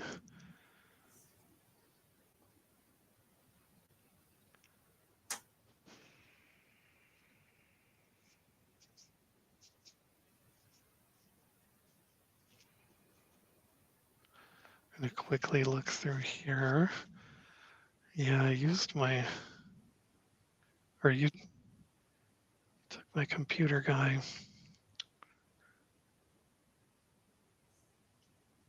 And I used the other one.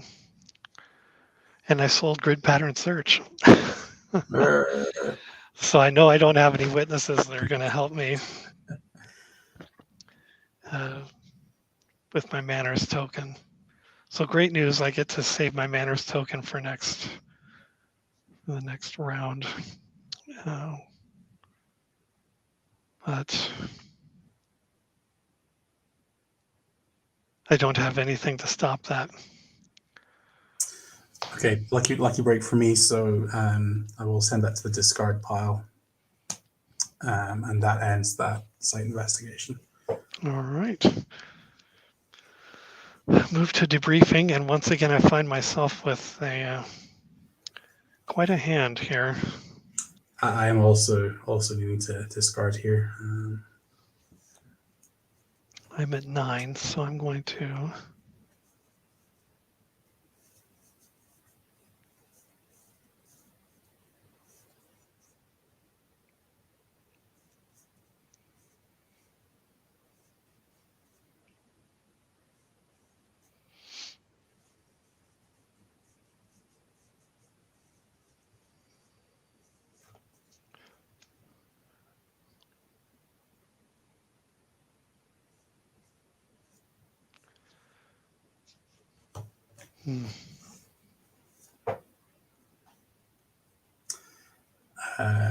I'll do mine quickly, just I have them to hand. So cell phone, Brad Wilczek, and University of Maryland off to the discard pile for me. Okay, and I am going to. Well, Dave's asking about the tables being a bit blurry still. I suspect on my end that's probably my webcam is not bad, but it's not great. I don't think it's as good as David's is, so that's probably just low quality webcam for me. Sorry, I will upgrade at some point in the future.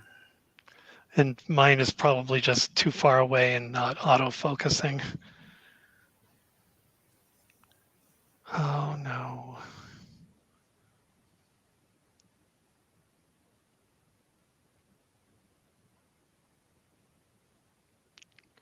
So many good cards. I was playing a game with Staff Parker from the group a couple of weeks ago, and he played Improved Channels. So you could have 10 cards in hand at any point, which is not a card that I run a lot, but actually seeing it in action at moments like this looked really appealing. So maybe I'll have to revisit that at some point. Yeah, I used that card once, and it was ruled that you could only have the 10 cards on your investigation phase. Okay. And I thought it would play all the time. But I think we possibly played it the wrong way actually in that case. So I need to go back and check rulings and stuff on follow your advice on that. Yeah. Yeah. Maybe Stephen remembers that a little better than I do, but I'm going to discard Colonel Kissel and an adversary suppressed fury. And that will end my turn. I'll turn to you, sir. Okay. So we'll start by drawing a card. I'll create some resource points. So Skinner's still hanging out in the bureaus, so we've got 3 from him, 3 from the agents in the field, and 2 from friend in the FBI for a total of 8 again. Sorry, Oubliette should have lost a token at the end of last turn, so I'll just take that down just now. That is right, isn't it? Oh no, it's just during the controlling players debriefing phases. So that okay, so it'll be this turn it will lose one. Okay, so it's still got 3.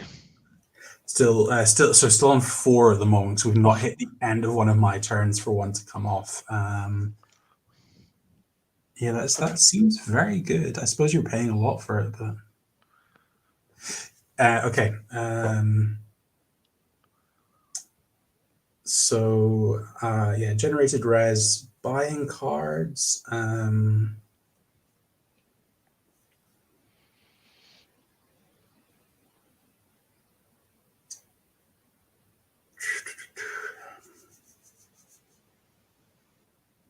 I'm not going to buy any cards here. I'm going to stick with what we've got, and I'll pass to you to sell and buy, David. Interesting. I'm going to sell White Buffalo for 4.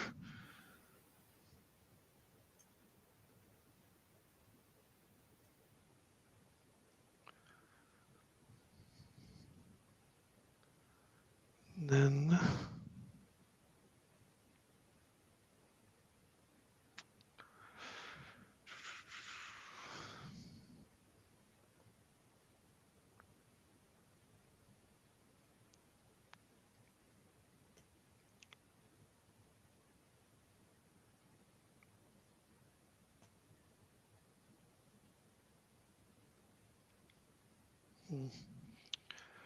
yeah, I'll sell for 4.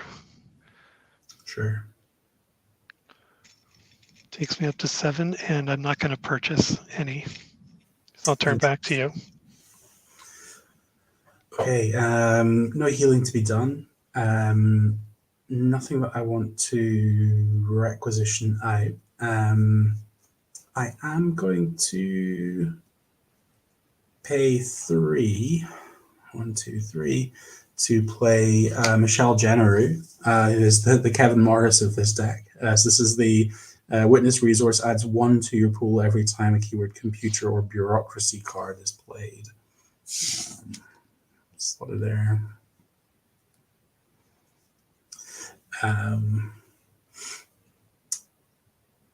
Deployment agents are going to stay where they are. So Skinner's in the bureau, everyone else is in the field. And then case assignment.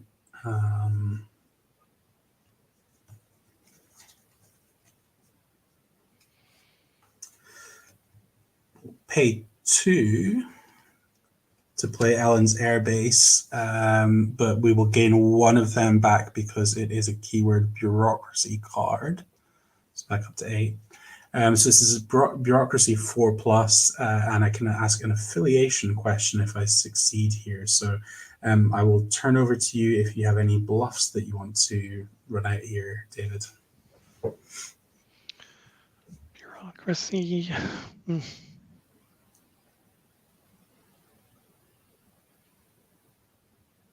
I'm sorry, for deployment, Skinner is still in the field or in the bureau, or is he in the field?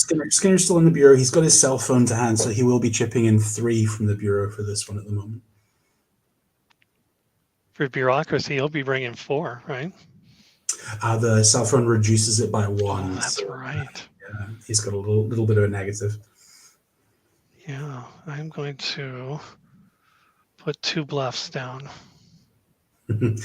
Oh boy. Okay.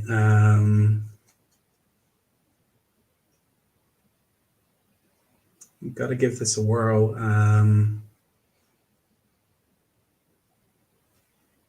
Yeah, I'll send the whole team that's in the field in for an investigation here, and let you wreak havoc with your bluffs here. All right. Let me just recap. It's bureaucracy, right? Yep, bureaucracy 4+, and an affiliation question.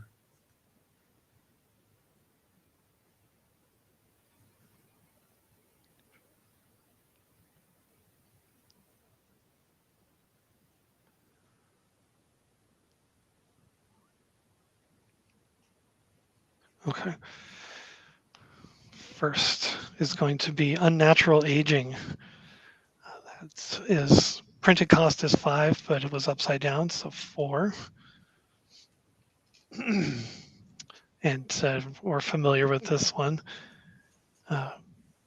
Force the team to make a Oh, you probably got this Sciences 4 skill check, don't you? Thankfully, Burke has 2 and Spiller Spiller has has 2 on 2. sciences. So I squeeze by this. Let's check on that.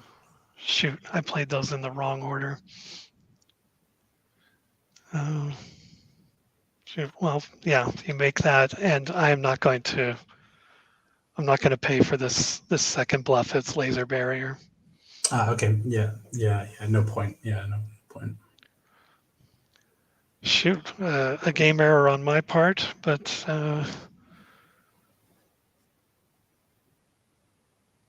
in that Anything else you'd particular, like to throw out face up? Any events or anything?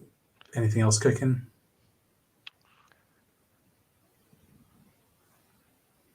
no, nope. You've got a clear path to investigate. So I have an affiliation question here, and I'm going to go with David. Is your X-Files affiliation primordial?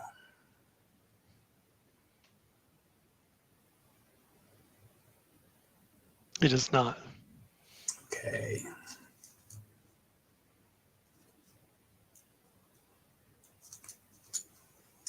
We'll send that site to the discard. Moving to the debriefing phase, I have 6 in hand, so I'm good for that. Now I do take down Oubliette, so it's down to 3 counters on it. Are you all good for discarding there, David, or do you need to whittle down your hand a bit? Well, I've got 4. Oh, so yeah, you're well clear. Or are you wanting to voluntarily chuck some stuff? I'm just refreshing my memory on this particular card.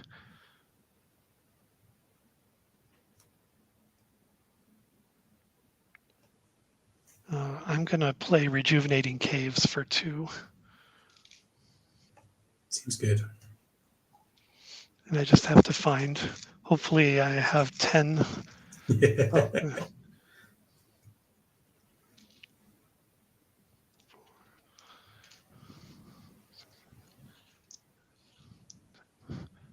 there's 10.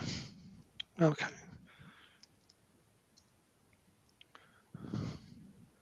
All right. That's all I got. I'm down to 3, so I'm good. Awesome. Yeah, I will pass to you for your investigator's turn here. All right. I will start by drawing 1 card.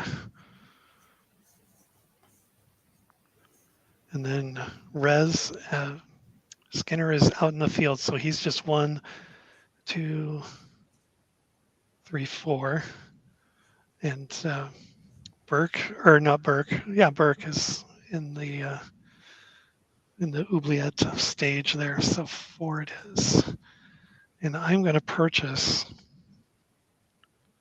seem to have quite a bit in my RP, so I'm going to go with 5 cards. 3, 4, 5. I'll draw my 5. 5, and then before I turn to you,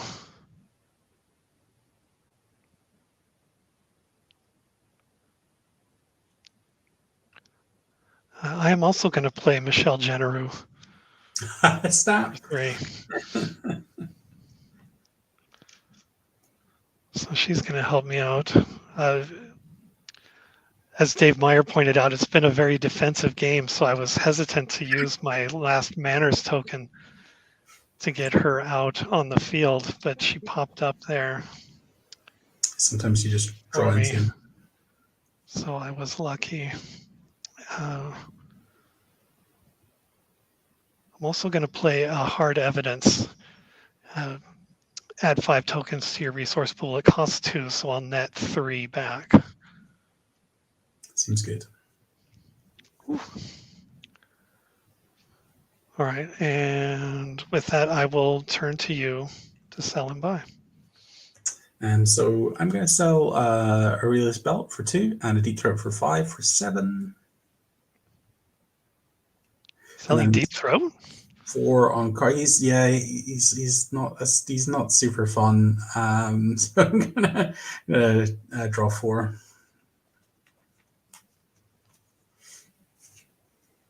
Oh, I already went past it and paid for Michelle Generou, but If there's any consolation, Stephen, I also forgot and didn't use Spiller to pay for her. So me and David that's a are bummer. making the same mistakes. I'm still getting used to this type of deck. I'm not used to having this many witnesses going, and yeah. And but what's funny is I deliberately chose those because they would pay for sites or cards like that, and it's slipped my mind. But that's all right. I'm still good on RP. So where were we? Did you purchase cards? Did you already draw on everything? Oh, good. Yep, I've drawn. So just over to you for the rest of your turn now. All right. In the healing phase, there's no healing and quickly no requisition at this time. Deployment, I'm going to leave all 4 agents out in the field. And for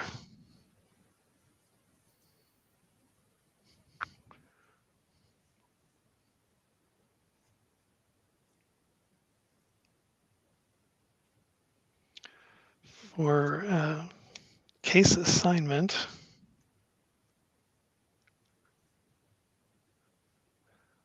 we're going to the Eurisco building. This is computer 5 or bureaucracy 5. You may ask a method or result question. If you ask if the result is abduction, the skill check prerequisite is 4. That is a computer, so I will get another token. Okay. From Michelle Generou, I should say. I finished that thought. Sure. Yeah. I am going to go for 2 face down bluffs in this one, David.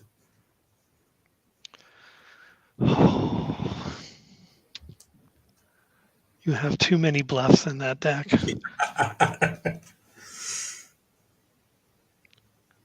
Too many bluffs.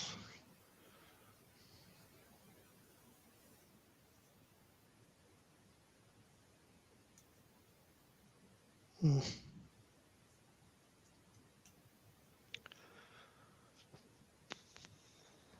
I'm barely squeaking by on this by just 1 point. Let's see what happens here. I will send all 4 agents. We are going to use bureaucracy, which means Skinner is bringing 4 and Spiller brings 2. And there's no, this isn't one of the sites that has anything about I did not pay for the site, so I'm going to use Spiller's token to pay for that site. Thank you, Stephen. Sure, that makes sense. Yeah. Okay, so one more time. This is bureaucracy 5+. And what type of question do you get if you get it there, David? I get either a method or result, and if I ask if the result is abduction, the prerequisite is 4. Okay, but you're not using that this time. You know what? I think I am. Okay, so now that you mention it, I'll ask if your result is abduction, and that makes the prerequisite 4, and I have 6 right now. Okay. Yeah, I'm gonna fire up these bluffs. So I'm gonna pay 4. 1, 2, 3, 4 for an injured relative to force one opposing agent to the hospital undamaged, and that is going to be Skinner. Yeah, it is.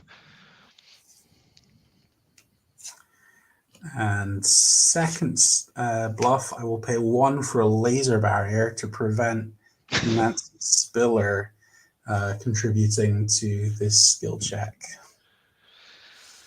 Oh, you're killing me. Oppressive bluff turn. Yeah, I mean, without her too, even a witness isn't going to help me. Shoot. Yeah, you got me.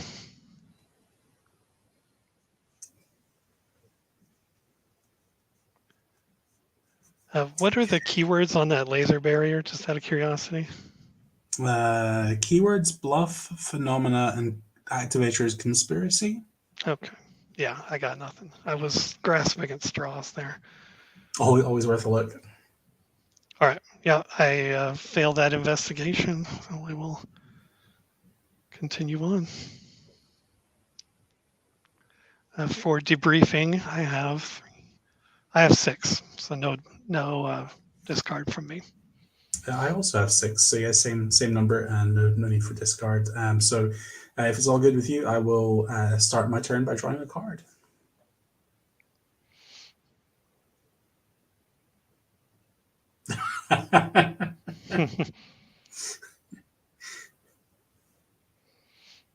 Oh, Dave, yeah, I'm just getting over a bad case of man flu at the moment. It's been a rough week. Cool. Yeah, shall I draw for turn here, David? Oh yes, please. I'm sorry. No Definitely turn it worries. over to you. Okay. So I've drawn a card. Create some res. Skinner's still in the bureau, so that's 3. 3 from agents in the field. 2 from our friends in the FBI. So that is 8. Um,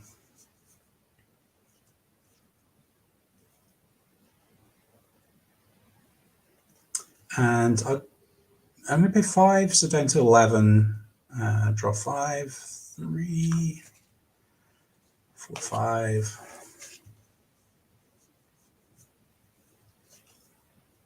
And just to get out of the way very quickly before I turn over to you, I'm going to pay 2 for a hard evidence to net 3, unless you want to negate it in any way. No, sir. So I'll just bump up by 3, and I will pass to you for buying and selling there. All right. I'm going to begin by taking 2 from Rejuvenating Caves. That gives me 3, and then I'm going to sell.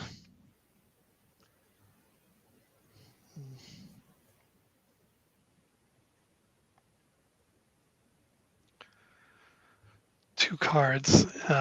First is Virgil Encanto's apartment for 2, and the other is Alexander Ivanov. That gets me another 5.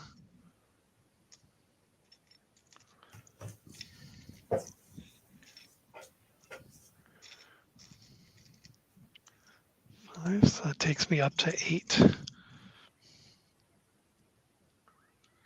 And I will purchase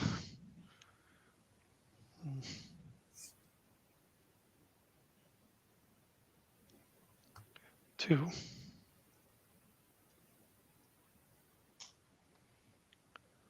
And back to you, sir.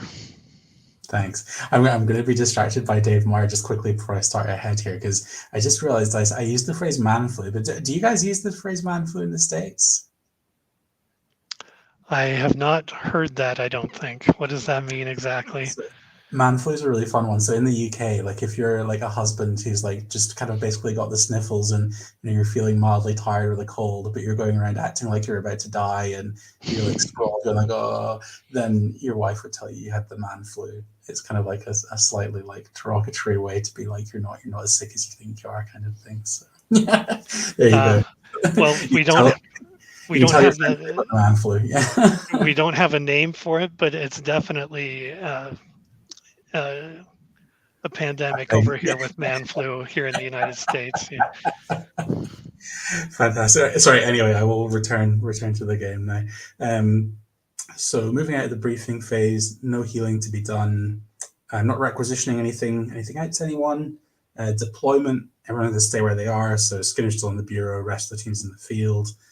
So assigning some sites here, or site singular. Let's see what makes most sense.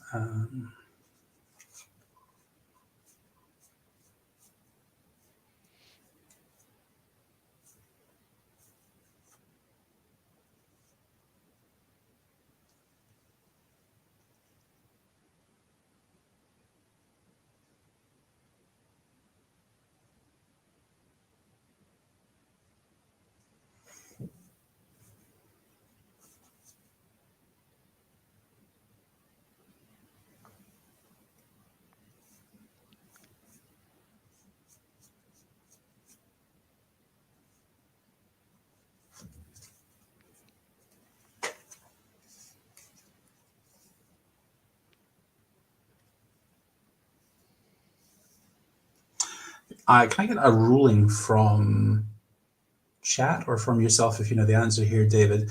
Skinner with a cell phone. The text looks a little bit ambiguous in that it says the agent may add his skills to a skill check that is occurring in another section of the table. Does that mean that he can add to every skill check that occurs in another section of the table, or can he only add to one skill check in a turn? You mean like if you did multiple sites on the table? Yeah. This is what I'm wondering here, whether he gets to dial into. I'm sure that has come up before, and I can't remember the ruling. So yeah, let's turn. We've got 5 people viewing here. I think we can probably come to a consensus on that. I want to say he joins one team, and that's the team he's a part of. I have a feeling it probably works that way, but just to make sure, because I feel it's something I should know the answer to, and like yourself, I just feel like not 100%. So yeah, if any of our chatters can definitively. Here we go. Says I think he could any skill check. Any skill check -1. Oh, of course. Won't make multiple calls. So yeah, just to one. As Steven says, can contribute to multiple skill checks. Okay. There we go. Which kind of makes me want to live a little bit riskily here. How many conspiracy points do you have at the moment there, David? 5. It's not to be sniffed at.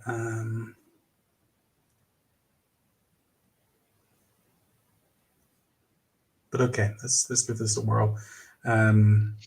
So Spiller's token is going to pay for 1 point of the first site here, and I'll pay 1 from the bank. However, Michelle Jenru will give me 1 back because it's a computer one. So this is Virgil Encanto's apartment, which you played earlier in our game this evening. This is a computer 4+ and an affiliation question. And my second site that I'm going to play is Braddock Heights, Maryland, which is 2. But it is bureaucracy, so Jenru will give me 1 back on that one as well. So this is bureaucracy 4+. You may ask 1 motive question. So that's the 2 sites I'm going to go with here. Would you like to lay down some bluffs here, David?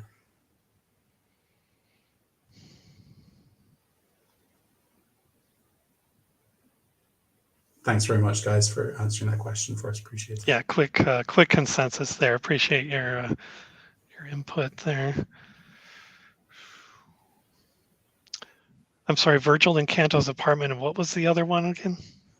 Braddock Heights, Maryland. So the Braddock Heights is bureaucracy 4+ with a motive question, and Encanto's apartment is computer 4+ with an affiliation question.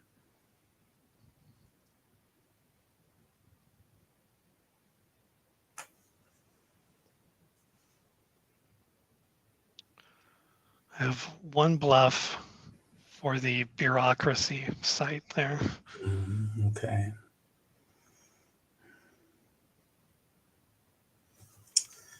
Do I still want to go through with this, splitting teams up with this bluff time? I think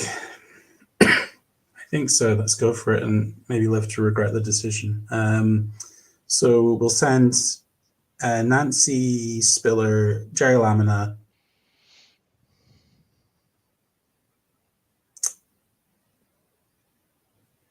Kresge, and Manners to Braddock Heights, which is the one that has the bluff on it, and they will be joined by Skinner on the phone, and I will turn it over to you to activate your bluff if you would like, David.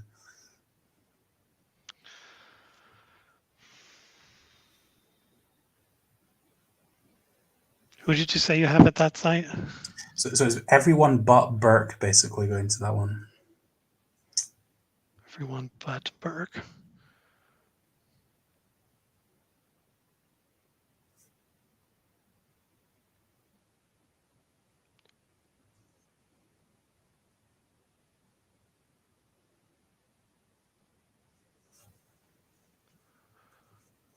I think this is going to work. It's Peter Tanaka. Play to change the site prerequisite to observation 3+. My splitting people up is coming back to haunt me. I don't know if I've got an answer in my deck, but I'm going to throw the detective manners dice of fate here and go looking for a witness to help me out in this skill check. So I will take his counters down by 1 and have a quick search through for a witness who can maybe help me out with observation here.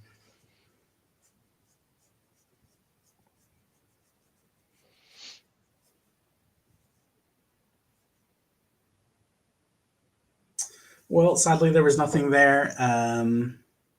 I will add Detective Frank Briggs to my hand instead. He's a criminal investigation guy. He's not going to be able to help out here. I give my deck a quick shuffle.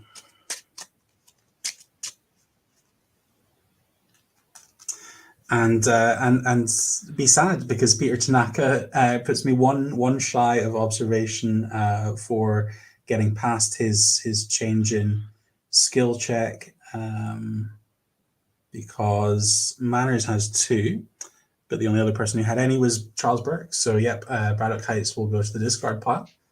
And I will turn to my other hope, which is Burke investigating Encanto's apartment with Skinner on the phone.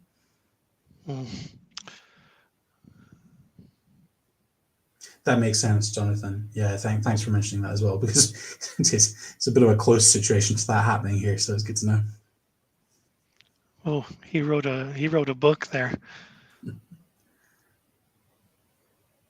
Yeah. Otherwise, Jonathan, it's just a payphone ringing with no one answering. It's a terrible thing. I find myself without anything to stop that.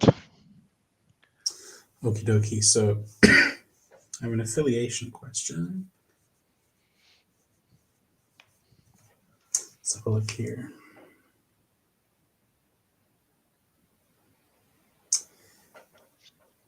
David, is your affiliation evolutionary? It is not. Okay.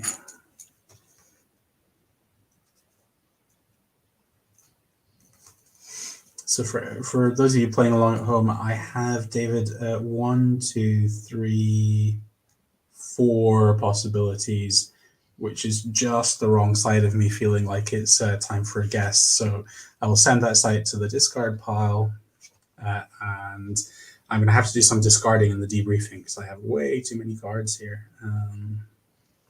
I only have 5, so I have no discard.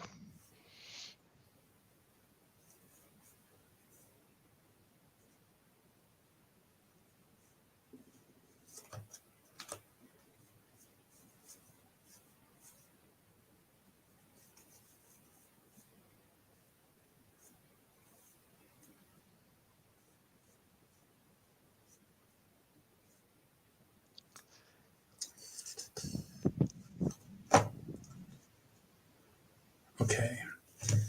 I have to discard 3, and they're all site cards. 2 Euroscope buildings and a Matawa going to the discard pile for me. And with me now down to 7 cards, I will pass the turn over to you, David. All right. Does that mean we take one off of Burke for the oubliette? Sorry, it does indeed. Yeah, thank you for reminding me. Yeah, it's down to 2. There's one for that. And I'm going to replace Nancy Spiller's token. And I will draw I should have drawn my card first to start my turn.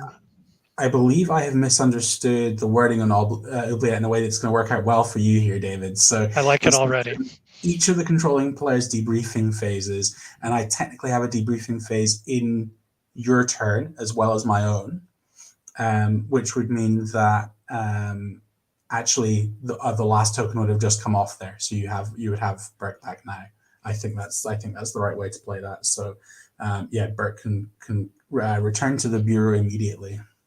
I'm not sure I agree with your reasoning there. I think it's the debriefing phase, but it's my turn, so it would be my debriefing phase.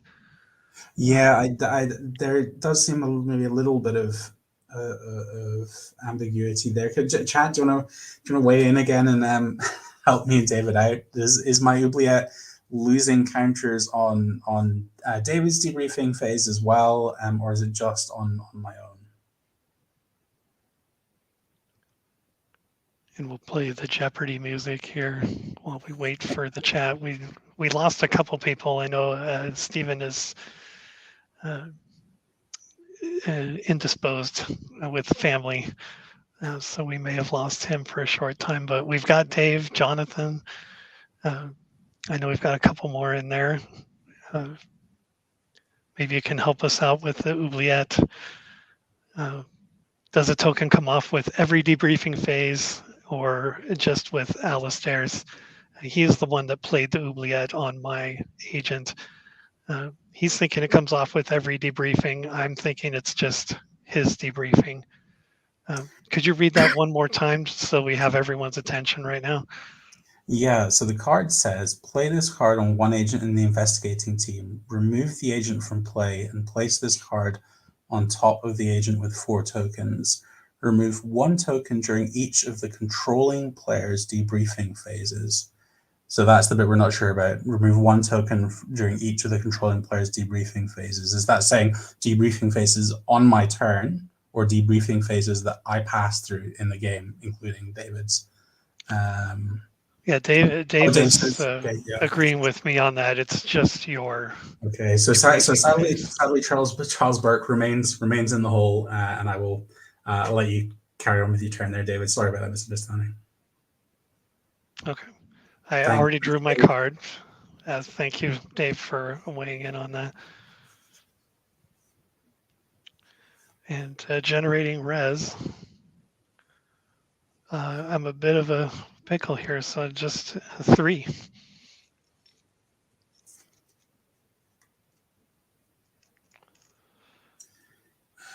Just a quick count. That's 2, 4, 6, 8, 10, 11. Still a respectable number. Pretty healthy, yeah.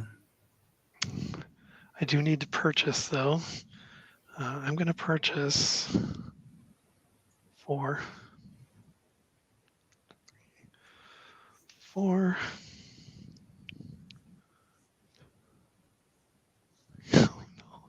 Four. All right, and back to turn to you to sell and buy, sir. Okie dokie. I'm going to sell a couple of witnesses here, Dr. Daniel Tretkos and Frank Briggs, for a total of 4. And I'm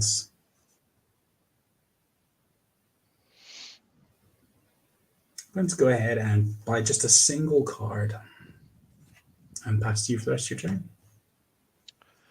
All right. Skinner's in the hospital, but no healing tokens or wound tokens, so no healing. No requisitions at this time. Deployment. I am going to bring Skinner back from the hospital. He's done his duty visiting his injured relative, and now he is back on the job. Case assignment. I find myself with a dead hand right now. I do not have any sites, which is a bummer. And I don't think I have any way out of that. I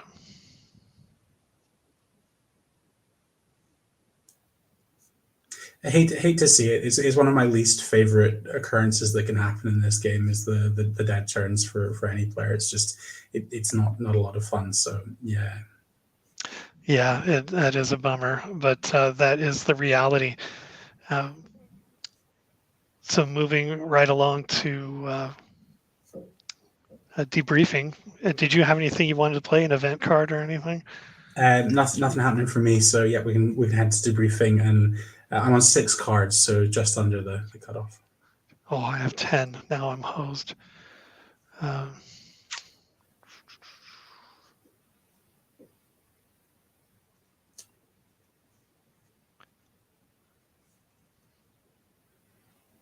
I'm going to drop eliminating the source, Dr. Blockhead, and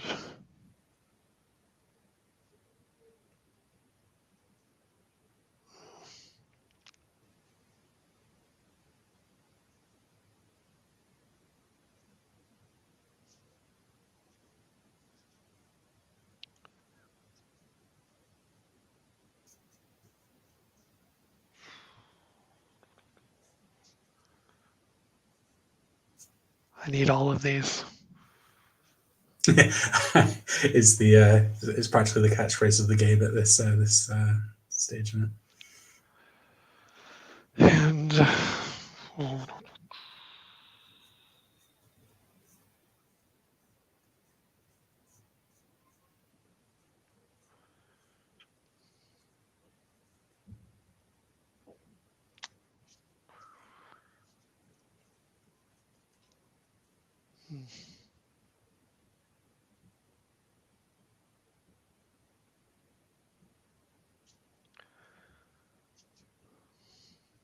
medical treatment. I know every time I do this, as soon as I discard the card, I'm like, oh, I'm going to immediately regret that.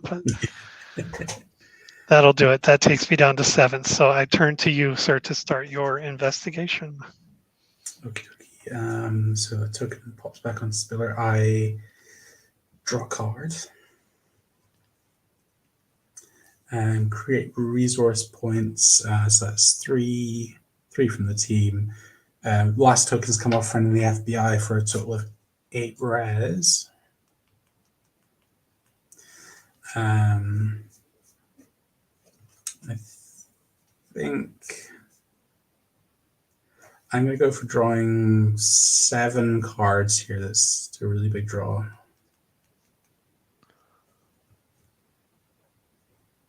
4, 5, 6, 7.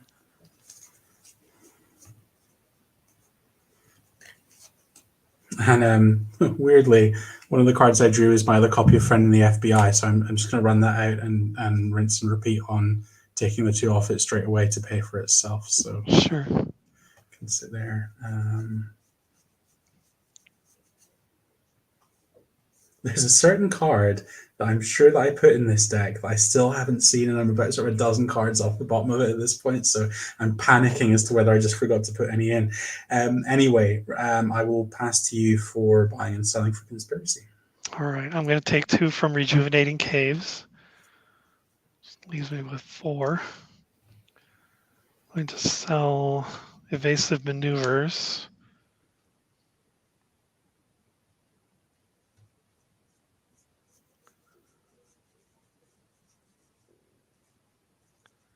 Oh, man.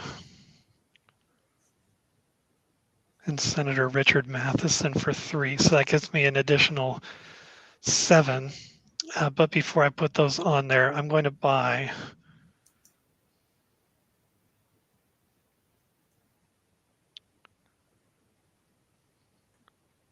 I'm going to buy 3, which will net me out of 7. That'll get me 4 tokens for conspiracy. 1, 2, 3. Come on, dimes. There we go. 4, and then I'll draw my 3, and I will turn back to you. Okay. So healing. I'm not getting healing to do. No requisition going on. Deployment. Going to keep things as they are with. Actually, am I? Maybe we're going to bring Skinner out this turn.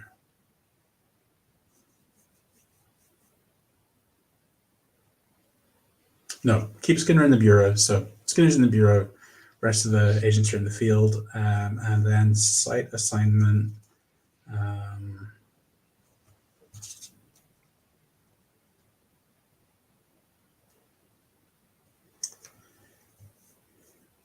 I'm going to go for the double site play here again this turn. So Spiller's going to pay 1 point towards the computer one here. The other point I would pay, but January will give it back to me. So effectively the site's free. The second site I have to pay 1 for because January will give me 1, but I still need to pay for the other one. So yep. So we've got Mahan Propulsion, which is computer 4+ with a motive question, and Ellen's Airbase, which is bureaucracy 4+ with an affiliation question. Would you like to play any bluffs there, David?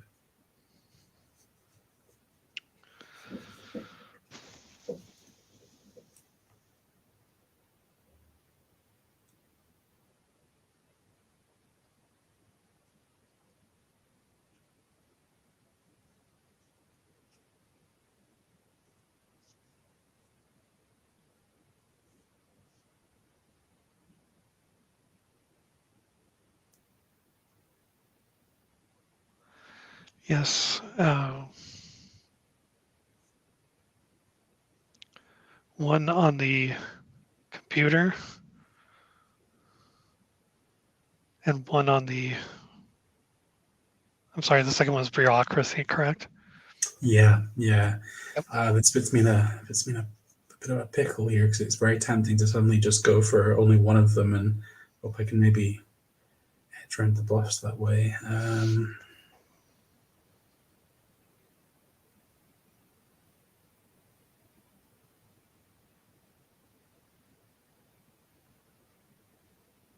Okay, I'm going to play it very. So it's the one on your left, so on the right of the table that I'm looking at. That's on the bureaucracy site. Is that right? Yes. Okay, so yeah, I'm gonna play things safe here, and we're gonna ignore Mahan propulsion for now, and send everyone to Alan's airbase, the bureaucracy site. So I'll pass to you to play your buff. My bluff is the mailman. My characters. Printed cost us 4, but he was upside down, so it cost me 3. And for the viewing audience here, play this card to allow you to, oh my gosh, to move one game effect token from, we know what it means. We move a game effect token from one of your agents to one of my agents. Yeah. And I am going to steal that last manners and put it on my manners. No. Okay, away it goes. That way I can feel a lot better about using those tokens and not worry about crippling myself. Spend free. What is the question that you get from that? Okay, yeah. So Alan's airbase, I'm on an affiliation question. And it's bureaucracy 4 plus, and just to recap, the whole team is going there. We're leaving Mahan propulsion with its bluff off to one side for this turn. Okay, well, unfortunately, I've got nothing. Okay. Go ahead and ask your question, sir. I can either go for a 1 and 3 that potentially gets me down to just one option, or I can play it safe and go for a definite 50-50 on whittling it down from 4 to 2.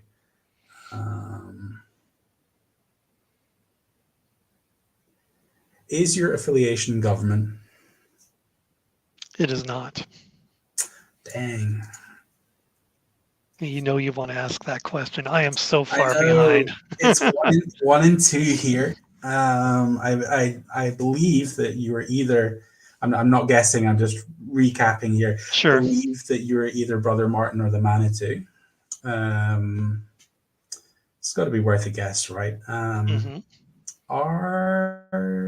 Is your X-File Brother Martin? My X-File is Brother Martin. Yeah. Lucky Good guess. Good guess. Oh man, that was a fun game. I really liked that. It was really interesting playing with two teams that were so similar. I don't think I've ever had an experience to that like that playing X-Files. That was an interesting one. Yeah, well, congratulations first and foremost. A great game. I really enjoyed it. Yeah, funny that we were of the same mind with our agent selection. That made it a little easier for me to determine whether my cards were going to work for you or not. Because if it worked for me, it would probably work for you. There were a couple that I just had to. I had your site up and your team selected, so I could take a look and see when you were splitting up your teams and stuff. What would help me? Yeah, well played as well, David. And I had a couple of very lucky breaks early on, having the turn 1 cell phone for Skinner and getting a correct guess on the first investigation. Like both of them were huge swings for in momentum for the game. So definitely the fate's smiling on me in this one today. Yeah, and I think with a little bit of work, I could maybe whittling it down and a little smarter gameplay. There were 1 or 2 errors I made in the timing of my cards. When I had those 2 bluffs, I should have used the other one first to eliminate one of your observation people, and then you may not have made that when I was going to change the prereq to observation, and you wouldn't have had enough with that. But and as Stephen, of course, was giving us both a rap on the knuckles for forgetting to use. Well, he is he's the master at the witness pulling and paying for stuff. So yeah, this was a good inauguration for both of us, I think, especially since we both had kind of the same things. We could check each other, or if I was doing it, you could do it, kind of a thing. But yeah, that was a fun team, and it was nice to pull out a couple cards that don't necessarily get play. Yeah, I really liked your early game blackmail that you ran out there, which I don't see that often. So yeah, it was a nice one. Yeah, the blackmail was kind of a fun one. Usually you would save that toward the end of the game when you're down, like when you're both down to like 3 or 4 choices, and that way you can spare yourself from giving your opponent an advantage. And local law enforcement. It was a good psych early on, though. It was very intimidating to be hit by that blackmail like straight out of the gate. Good mental play. And local law enforcement are uncooperative. That came in handy too. The negate a criminal investigation card. Yeah, that was really good, and especially because the card that I was talking about was Langley. I thought I had 2 Langleys in here. I didn't see either of them. And right enough, yeah, I have about 8 cards left in my deck, and they're hiding down there. So so I was powerless in the face of these kind of like bluffs that just sort of chuck stuff into the discard and stuff. So they were very effective. Yeah, I had Langley and Frohickey, and those guys would have come in handy, but they never came up. I got a Frohickey at the last second. Which didn't do anything for me. I had too close to the truth right here. And I was hanging on to that when your conspiracy pool was like 13. I was like, now's the time. Now's the time, baby. And then you spent it all. So the next round you only had like 2 or 3 or something. It wasn't worth it. But that could have been a really big inflection point in the game, though, because if you'd managed to fire that off just before I had that turn where I spent it on the oubliette and all these kind of like big plays, yeah, you would have left the bank empty for trying that kind of shenanigans. Yeah, I could have kept Burke, and that might have helped me a little bit. But a little retooling, and I think this could be a good playable deck. This would be a fun one. I would be, before wrapping it up, I would be an ungracious host if I didn't offer you. And Dave is bringing up, I thought about this. No combat at all. It was just bluffs and negate cards and stuff. I actually had no adversary cards in my deck. Really? After our game, Dave, where I'd put in quite a few combat cards, and there were adversaries and stuff in there, and I wanted to mix up and just play something that was a bit different. I know that I believe it's Mike Perrine who's a big fan of the no adversaries in the deck strategy as well. I think a lot of the time, if you were to say to me, like, do you want to have like a 7, 8, 9 cost adversary, or do you just want to have oubliette in your hand? Oubliette is often better or just as good, and I think quite often better. So I'm a little bit partial to the no adversary strategy in this, but I'm not sure if it's the right plan overall. We'll find out in time, I guess. Yeah. Adversaries can be expensive. Yeah. And cheap to negate, right? That's the other thing. With so many detective manners, I didn't know that you were going to be playing it today, but so many detective manners decks running around, having a sort of like adversary stopper appearing all over the place definitely makes it a bit less appealing to be relying on them to shut down investigations. Very true. Very true. Any final thoughts on the game? Otherwise, we'll close it up. Yeah, I think just like yourself, it was a fun one. Just a happy coincidence that we had this weird experience of playing almost matching decks unintentionally, and yeah, just a couple of bits of luck made all the difference for me. So thanks very much for the game, David, and for hosting us today. Really appreciate it. It's always fun playing against you. And thanks to Jonathan and Dave and Stephen and everyone else who's hung out in chat and helped us out with the rules questions and spent some time. It's been fun. Yes, thank you very much for tuning in live. And if you're watching this afterward and you like the game, you want to see more, definitely like the videos, so I know what people want to see more of compared to some of the other games that we play across my channel. And definitely subscribe. You'll see lots of great stuff. X-Files CCG. Alastair and I play Star Trek, the card game, not the Decipher one, the one from Fleer, the good one. And a couple other games coming up, 24 and Battlestar Galactica. And Jonathan, if you're still out there, I want another game of Scooby-Doo with you. So I have those cards. I really enjoyed watching the Scooby-Doo game. I love the old Hanna-Barbera cartoons for Scooby-Doo. I think, it's really, I love animation in general. I'm a big Miyazaki fan for Studio Ghibli, partial to the good Disney stuff as well.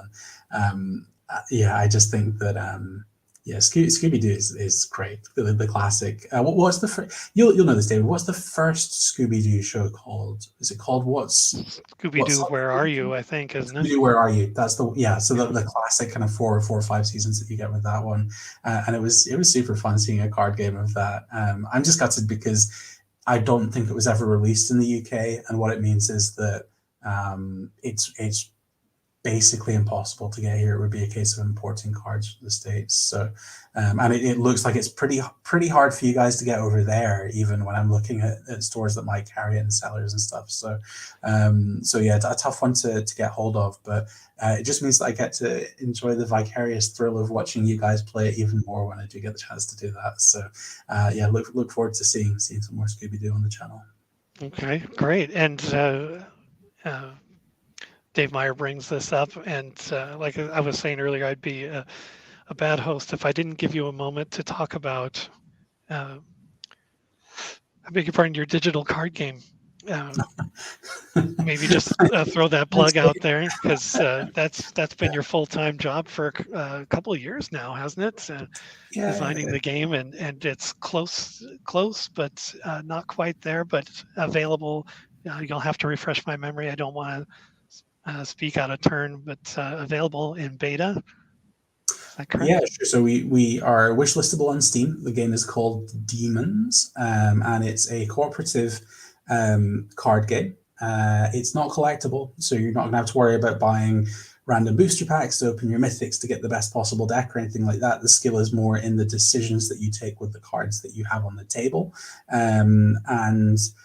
we're hoping that people will enjoy it. There's not many digital cooperative card games out there in the marketplace. So if you're looking for something that, if you play Board Game Arena with your friends and you want something you can fire up on Steam and just have a couple of games of after you've had a session on that, or even if you play stuff like Dead by Daylight or other kind of horror co-op stuff and you fancy just a bit of a change of pace, not the kind of frantic real-time running around, but rather kind of a little bit of puzzling out a board of cards and still with that good horror theme though, Demons should have something for you. So appreciate anyone who wish lists. We are a small indie studio, so when we say every wish list is like a massive help for us, it really does count. So even if you have no intention of buying the game, clicking wish list is a huge favor to me. So if anyone does go and check it out, I totally appreciate that in advance. And we will be doing demos throughout the year as well, free to play demos. You won't have to pay a penny to give it a shot when those come up. And following us on X or jumping in the Discord is the way to go to keep an eye out for when those events happen and the free to play stuff takes place. So thanks for offering the plug, David. Appreciate it. And thanks, Dave, for keeping us on track for that October release. You're a good motivator. You shouldn't have told him, because now Now he's rare for it, and for convenience sake, those links are in the description for the Steam page and for, I believe I put in Discord. If it's not there, I'll put in the Discord link as well, so you can get involved in the community and offer any feedback to them.